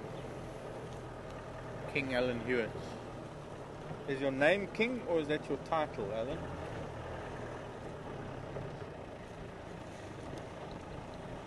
King Alan Hewitt.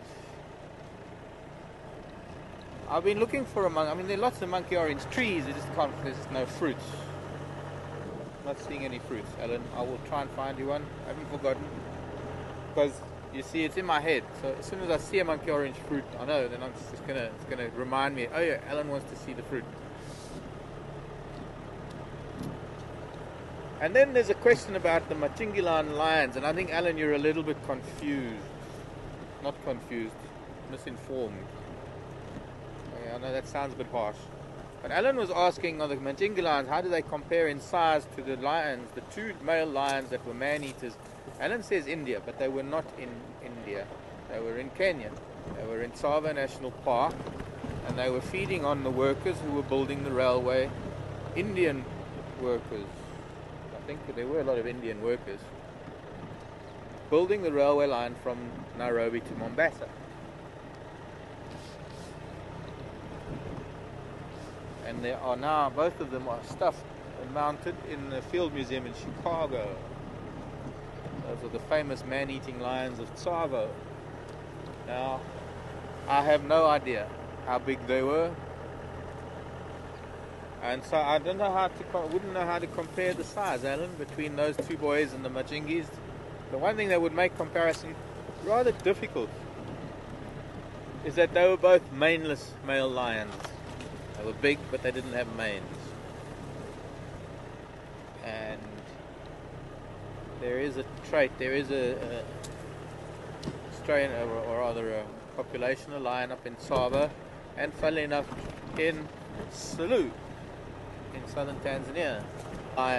Male lions that don't grow manes. I mean, I can remember seeing 6-year-old male lion, 5-6-year-old male lions up there that had the mane of a 2-year-old.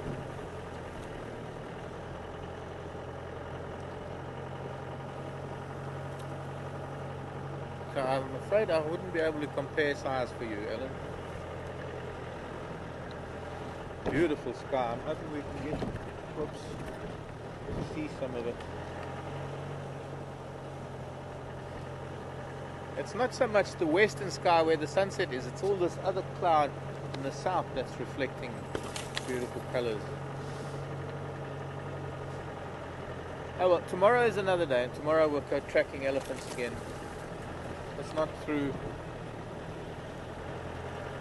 They seem to be in an impossible place to find. They're in between roads and some very dense vegetation. And now, this time of night, it's just, we're going to have to take a rain check on that. Give it a miss. Darren was asking about the agamas. If I remember correctly, the Cape Rock agama has also got an orange head. The male, only the male that has the color. Our agamas here are blue-headed tree agamas.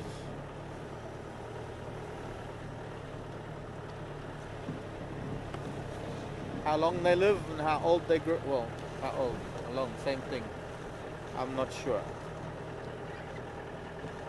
of the longevity of a tree agama, or any agama for that matter. Agamas are types of lizards, by the way. A group of lizards all on their own, just like chameleons are all on their own in the lizard family.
Quick look at that sky. How clear the mountains are. That is something else. Missed some of it. But that pink you can see up there stretches all the way to the south.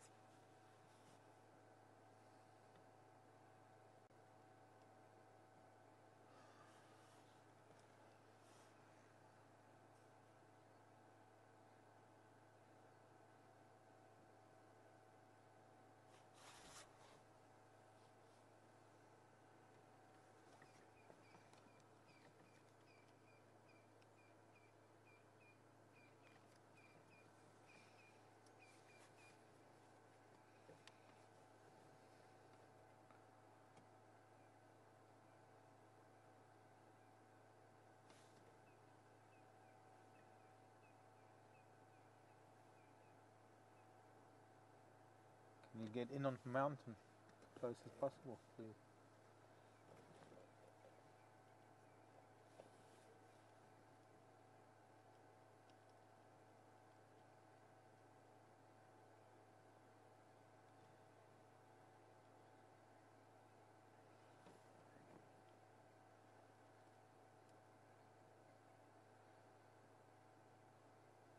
Drakensberg Mountains.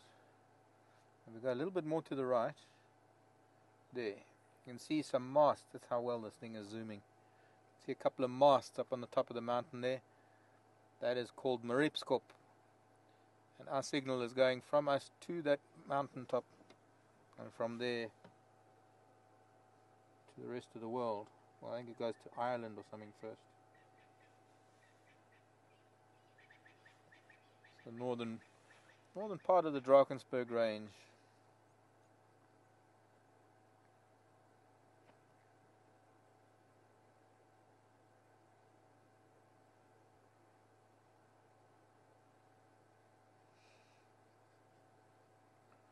And this part of the range where it dips down below the tree line like that, that little bowl that we can see, looking through there, if one were to go there, that is where one of the largest green canyons occur, or one of the largest green canyons in the world, known as the Blyde River Canyon. The Olifants River and the Blyde River. Actually, the Olifants comes around this side of the mountain. The Blyde River comes through there. The two of them, the confluence of the two is near Hoedspruit.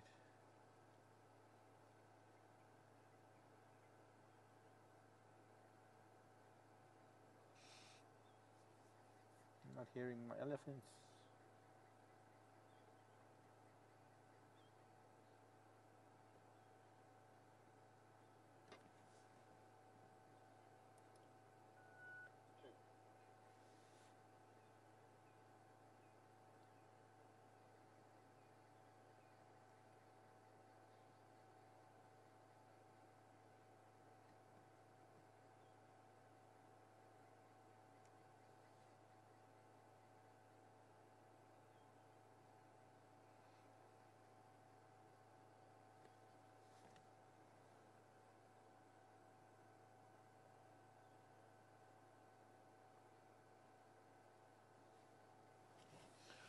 Okay, let's move along. We're going to go back to the west.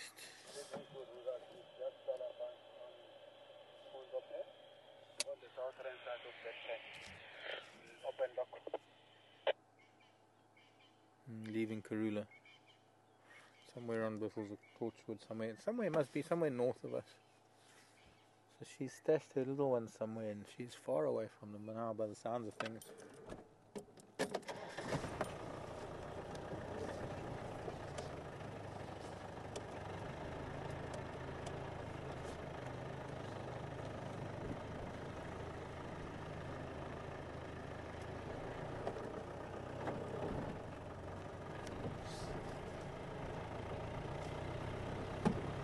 I can see better here than I can in front of us. The camera lightens it up nicely. Drive, just put the monitor. It gets dark quickly.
Emma. Oh, you mean Melanie? Talk about the pseudo penis of a hyena, which is actually a clitoris. I'm just not comfortable talking about genitalia.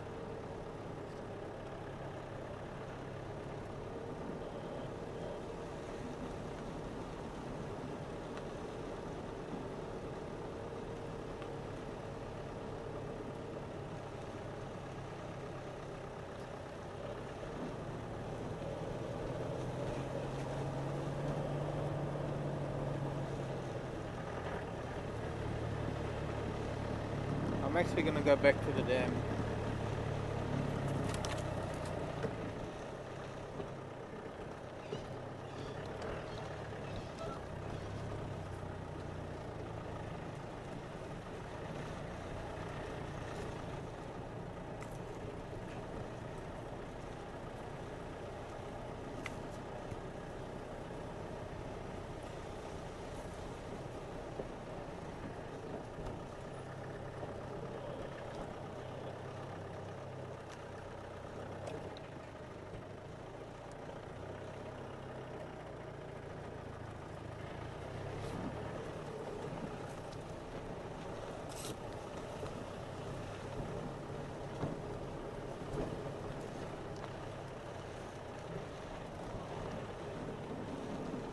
Hello, Vicky.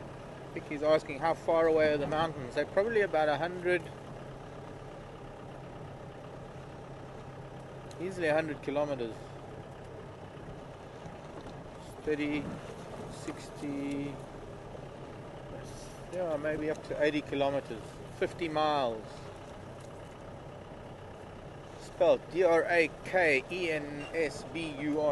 Drakensburg.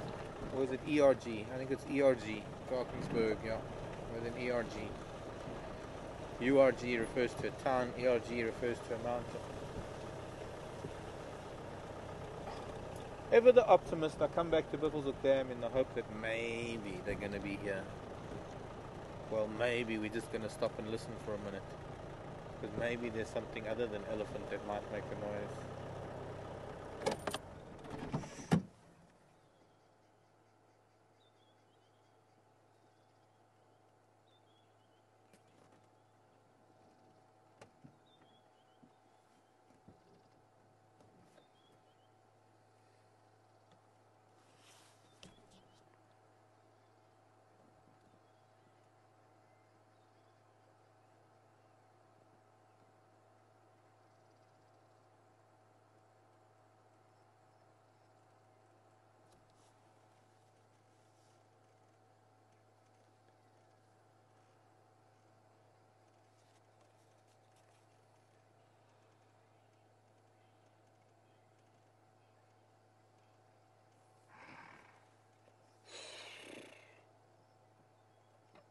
Hippopotamus.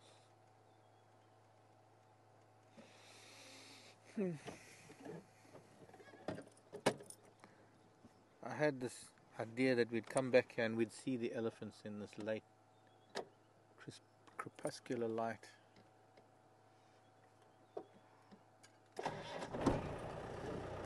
Not tonight, Josephine.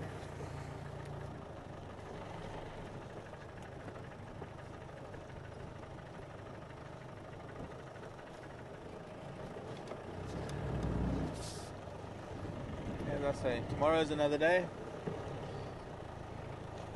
We shall try again tomorrow.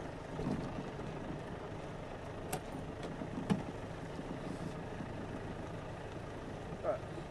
Let's see what we can find on the nocturnal world.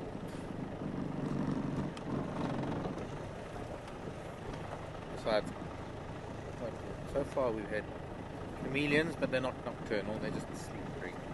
Last night we had a puff adder. We need to find something. Funny, a couple of times after drive, when I've been driving home and after dinner, I found genets between one house where some of us stay and the other place where we stay. We commute between the two. But you think we could find one? We're on a drive.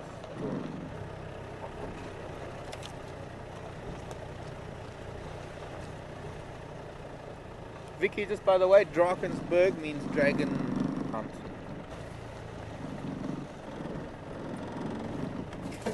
And I think I've said it before. To call it Drakensberg Mountains is a bit of a it's superfluous because Drakensberg, berg means mountain or berg. Drakensberg. Drakensberg. Dragon's Mountain.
Pardon?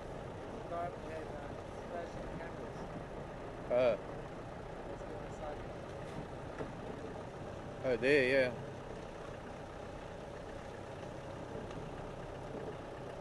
Maybe that's Karula come this way. Any station near Gary Cutline, Pibbles or Cutline Junction? Or rather?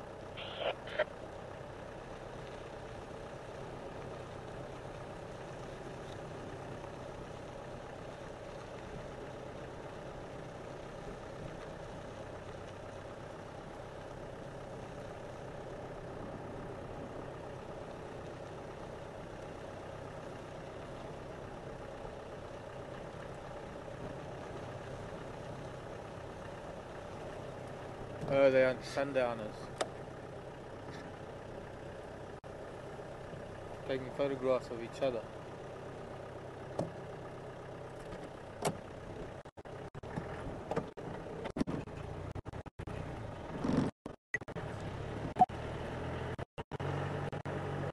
Stop at the main road like that, beyond me.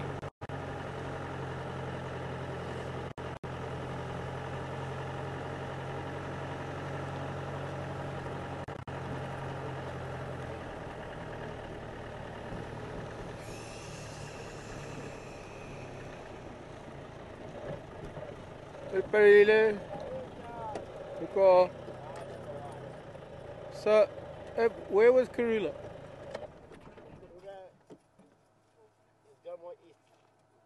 Because I don't know that in Dao, so I don't even know that. I think from here it'll be like a kilometer away. Okay. Okay. So she's Kashan at the moment. Yeah. From Mampimpan. Yeah, Mampimpan gives away. Well, I hope nobody's going to shine on them. I'll see you later. Hi, everyone.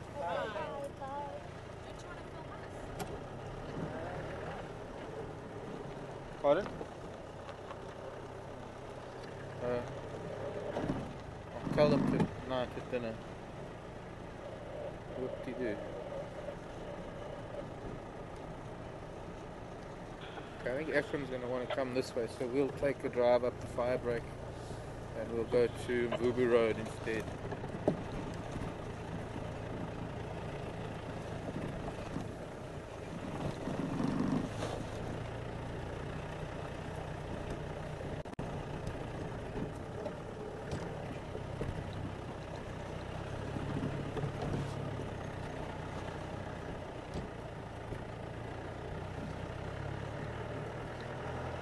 From that spot where we were talking to Ephraim, evidently Karula is still about a kilometre further into Buffelshoek. So she's quite far. No doubt come back some stage tonight. So tomorrow morning we'll be fine. First thing in the morning we'll look for her tracks coming back towards Philemon's Dip, or rather Quarantine.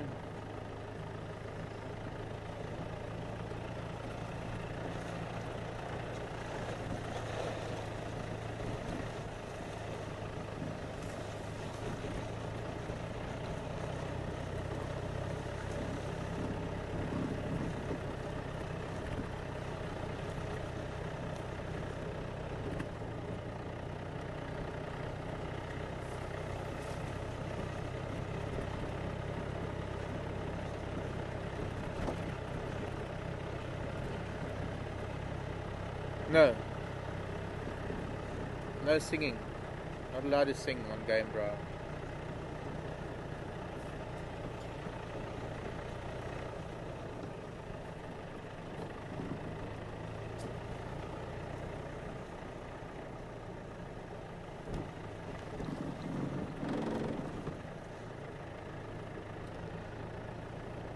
Chase all the animals away. We won't see anything for a week if I was to sing. And the leaves would curl on the trees. Your computer screens would crack. Gee, it just might sever bandwidth, sever the internet connection.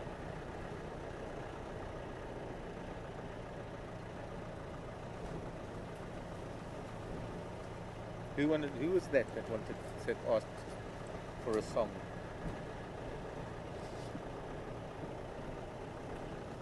Or was it Mr. Carnegie?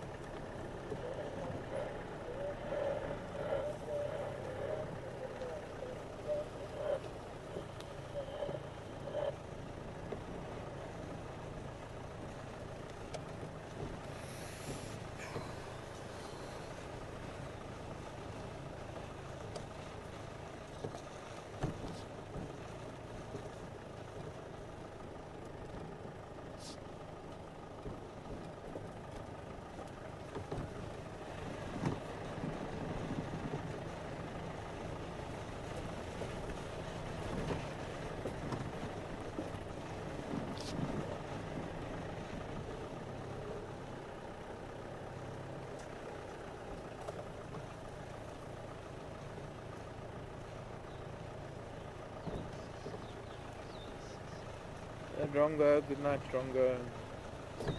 There, Drongo singing a lovely song for me.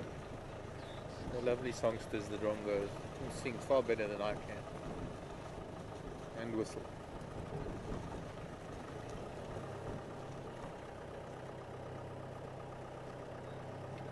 No tracks of anybody.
I don't think anything, Ephraim.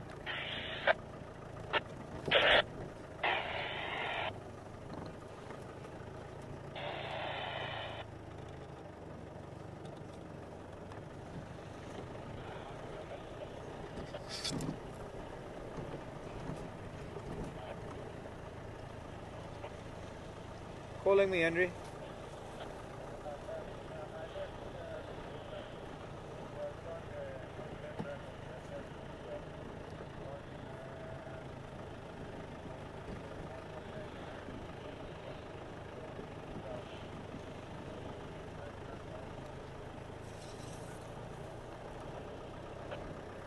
Okay, thank you.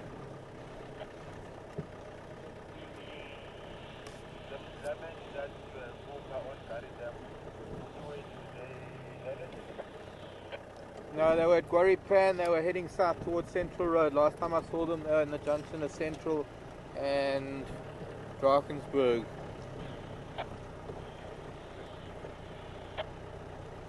There was also in Dlorf somewhere there I could hear them, but I couldn't find them.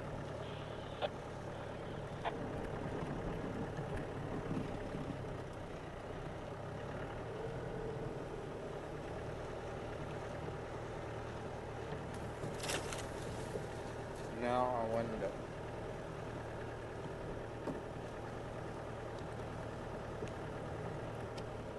Maybe we should have stuck around Buffelshoek Dam a little bit longer. See, I thought they left Karula and that she was... I heard Henry saying that it was an open lock, he was leaving her. But now he's saying she's starting to move south, which would bring her out near Buffelshoek Dam.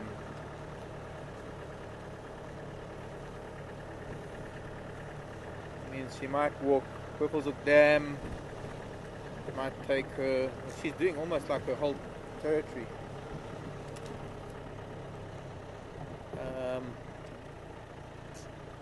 She could come back along Central Road.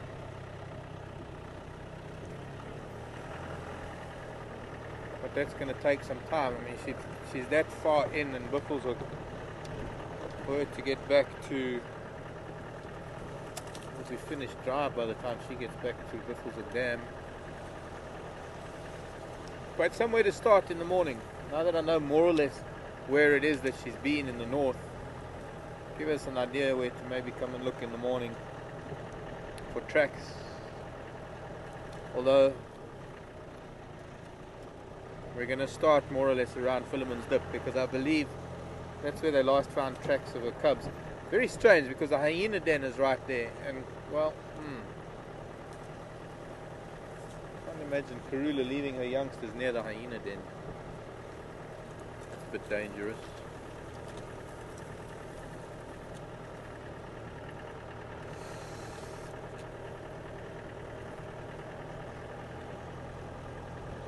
This is Mvubu Road. So this brings us out to Gowrie Dam shortly.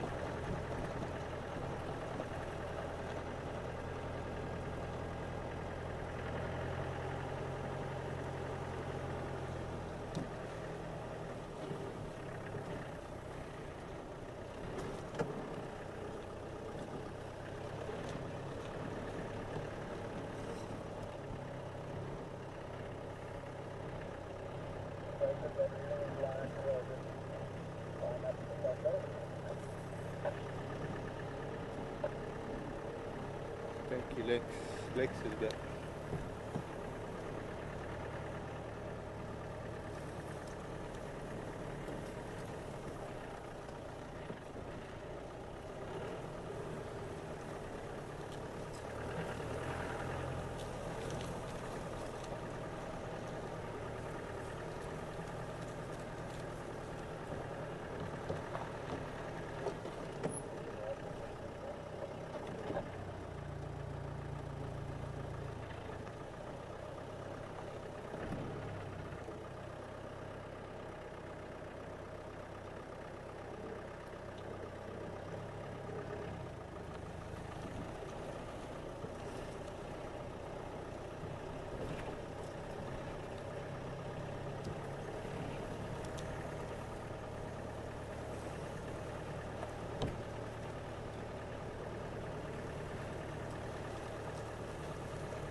Scrubby up ahead. One little nocturnal animal. Where'd you go? That's off the road. No, not on the road, child. Thank you.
Pretty little box spider.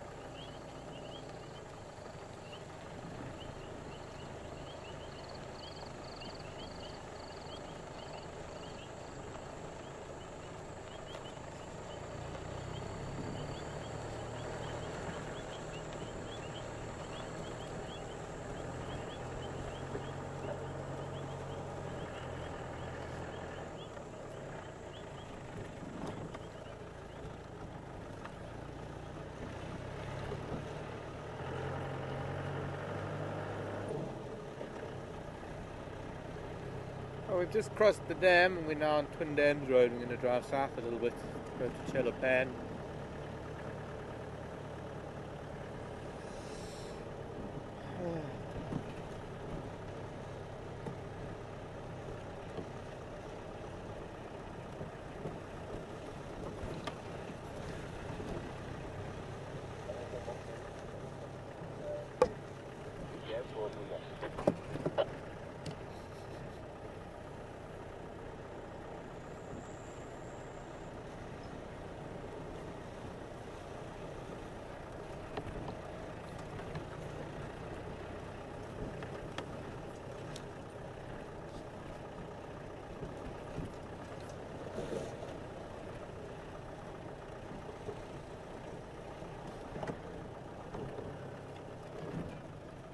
Hello Darren, do we tag any of the animals to make it easier to find them?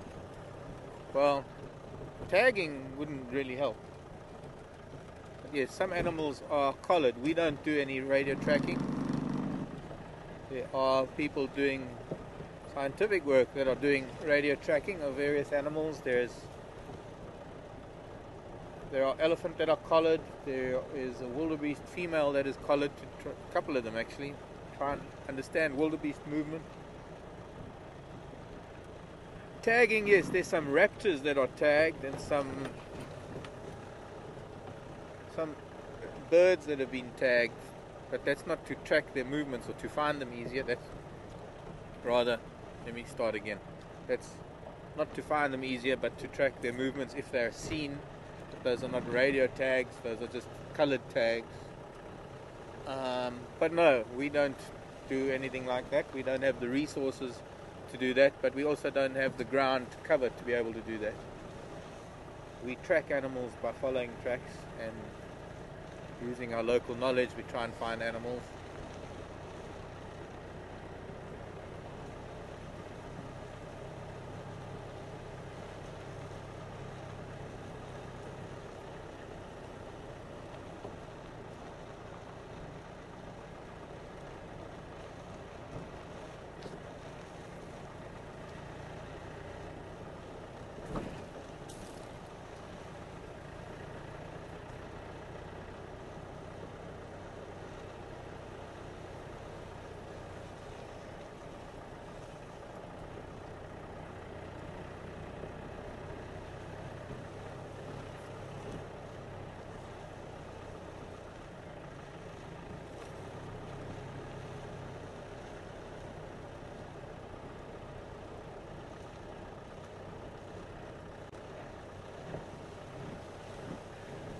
Darren, the animals that it would be worth collaring to track would spend most of their time outside our traversing area, so it wouldn't be worth our while to collar them because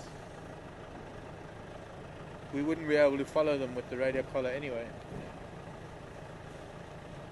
But also we cover a relatively small piece of ground.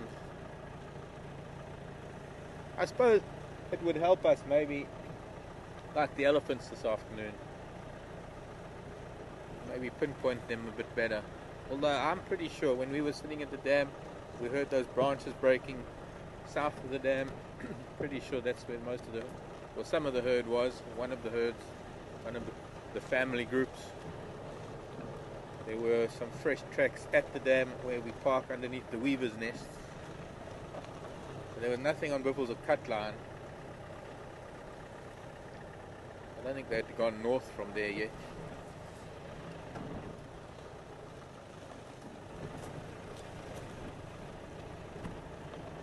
And I suppose it would help us find leopard. If we had a leopard collar, it would help us find the leopard when it is around here. It would help us find it easier. But it is quite a stressful process for the animal to go through the darting, the trauma of being darted and then collared, and then it's got to get used to the collar. It takes some time, I'm sure, for those animals to get used to those collars.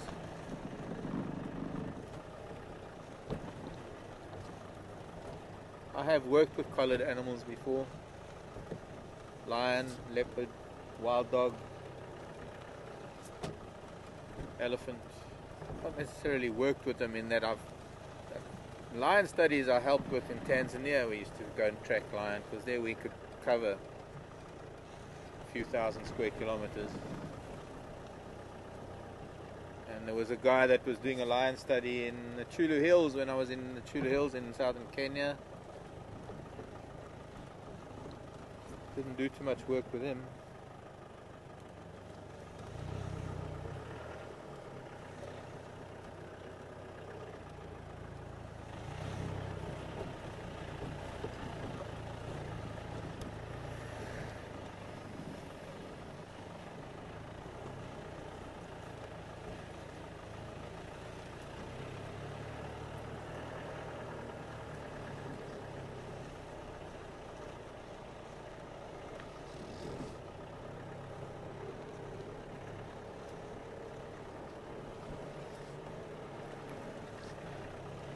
Beautiful starlit night tonight. Slight contrast to last night. There were a lot of things flying around, a lot of frog noises. Of course there was that rain coming in. Started raining probably 20 minutes, half an hour after drive last night. And right throughout the night we had a drizzle every now and then. It was like somebody was playing with a tap, opening the tap and then closing it. And then waiting 5 minutes, opening the tap and then closing it. Can't even call it rain.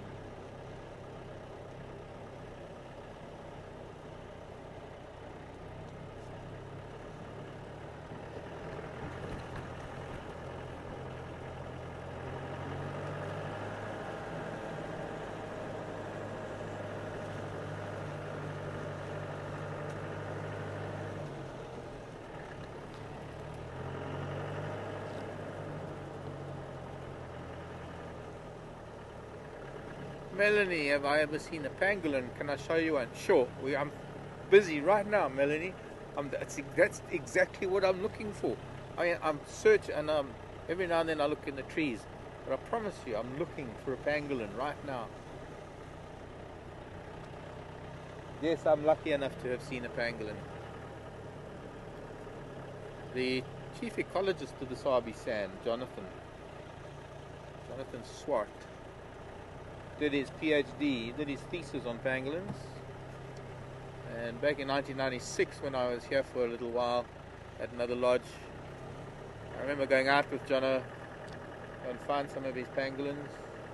But I was lucky enough to find a pangolin at home once, one of the best pangolin sightings I've had. In fact, I only had one other, a brief sighting at night, but it was during the day, it was broad daylight, and this pangolin was on an airstrip, and I was lucky enough I had a camera with me, an old Olympus OM1. I had a 500mm lens and a whole bunch of lenses, and I was still trying to figure out how to do things. That would have been in 1986 or something. I've actually got all those photos at home. I should bring them next time I come back here and try and scan them.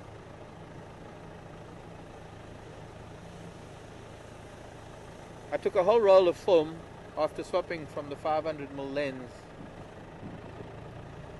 and then realized that all my settings on the camera were wrong, because the 500mm lens required a slower shutter speed, and so that first roll of film, all the photos were blurred. But I was lucky enough to quickly put in another roll and took another roll of film. Managed to get maybe a dozen good photographs of this pangolin in different poses, curled up, half curled up, walking across the airstrip.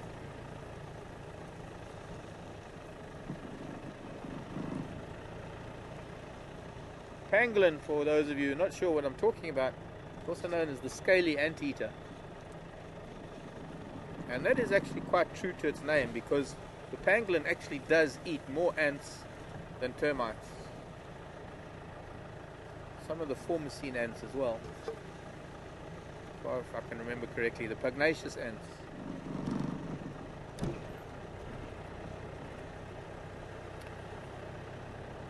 Other anteater we have is the aardvark.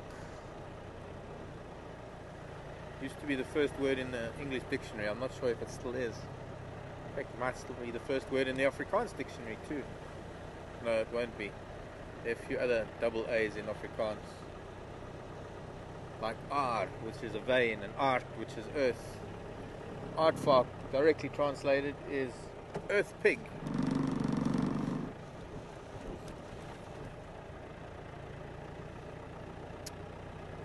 And yes, I've seen aardvark as well. I've had aardvark at home. I've even got a little road that runs along my southern boundary. They're not really used very much anymore. Although I did drive it for the first time in maybe a year or two when I was at home now, that I call Sambani Road, which Sambani is Shangaan for aardvark. And I named it that because once had a really nice sighting of an aardvark there.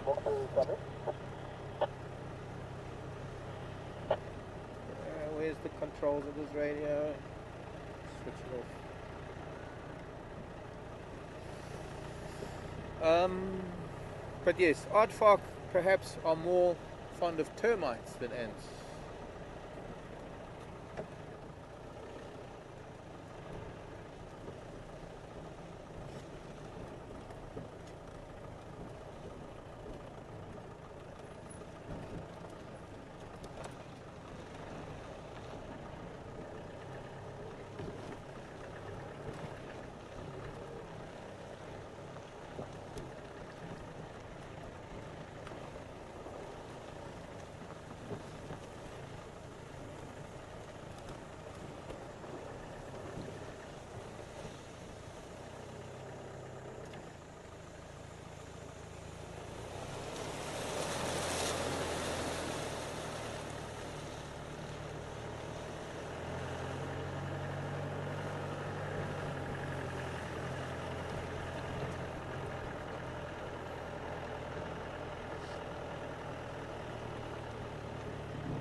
Darren, do it.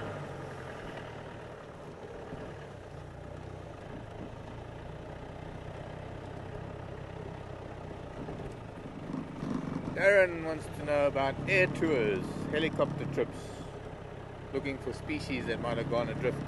Darren, no, not in, as far as I know, nowhere. In fact, it's illegal to fly low over the game reserve, national parks, unless you're landing. The only time you see it is when you're coming in to land at one of the airstrips. But no, there are no air tours. It would be far too disruptive to have helicopters buzzing around all the time. Personally, I'd shoot them down. No, I'm joking, I wouldn't do that. But yes, that would irritate. It would irritate me to no end to have a helicopter buzzing around every day. You don't see much from the air, Darren, especially at this time of the year. The time when people do go up in planes, around about August, the end of the dry season, annual game censuses are done, and helicopters are used by the wildlife authorities, by the national parks, to do game counts, and they fly grids to count animals. It's the only time that things are being otherwise, maybe yes, in game capture exercises helicopters are used, but not for pleasure trips or game viewing flights. Also, it's just not an area where it's conducive to hot air ballooning like the Serengeti. There's way too many trees, thorn trees, and the price of for the price of those balloons, I don't think anybody wants to come and do any ballooning here.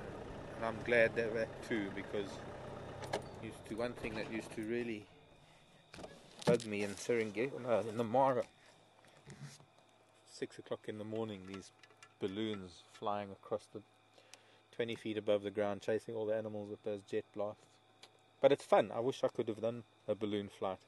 It must be amazing to do that over a place like the Serengeti or Masai Mara. Our time has come to an end, I'm afraid. But not to worry, because I'm back here again in the morning. It's not too far away, and that'll be 6 o'clock tomorrow morning, Central African time. My name is Mark, Daniel Bean on camera, and Craig back in final control.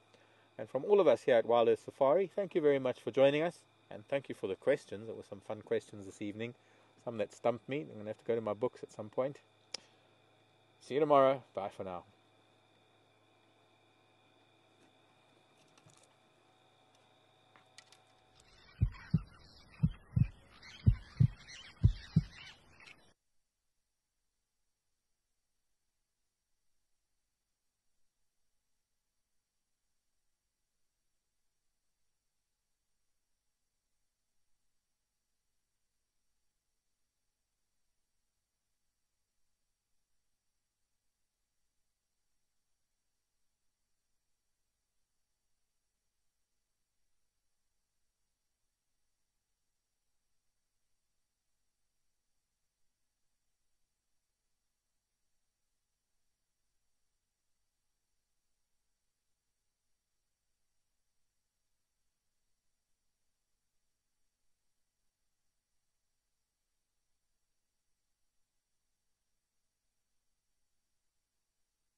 Hi everyone. This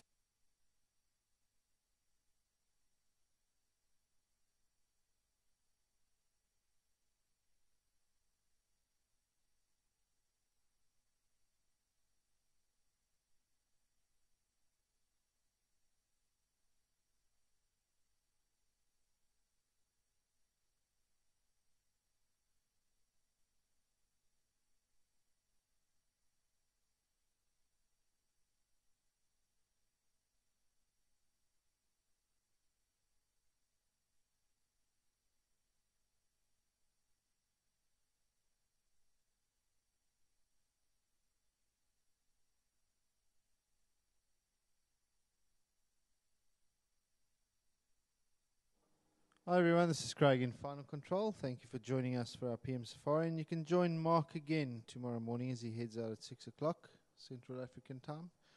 Otherwise, have a good evening, and we'll chat to you again in the morning.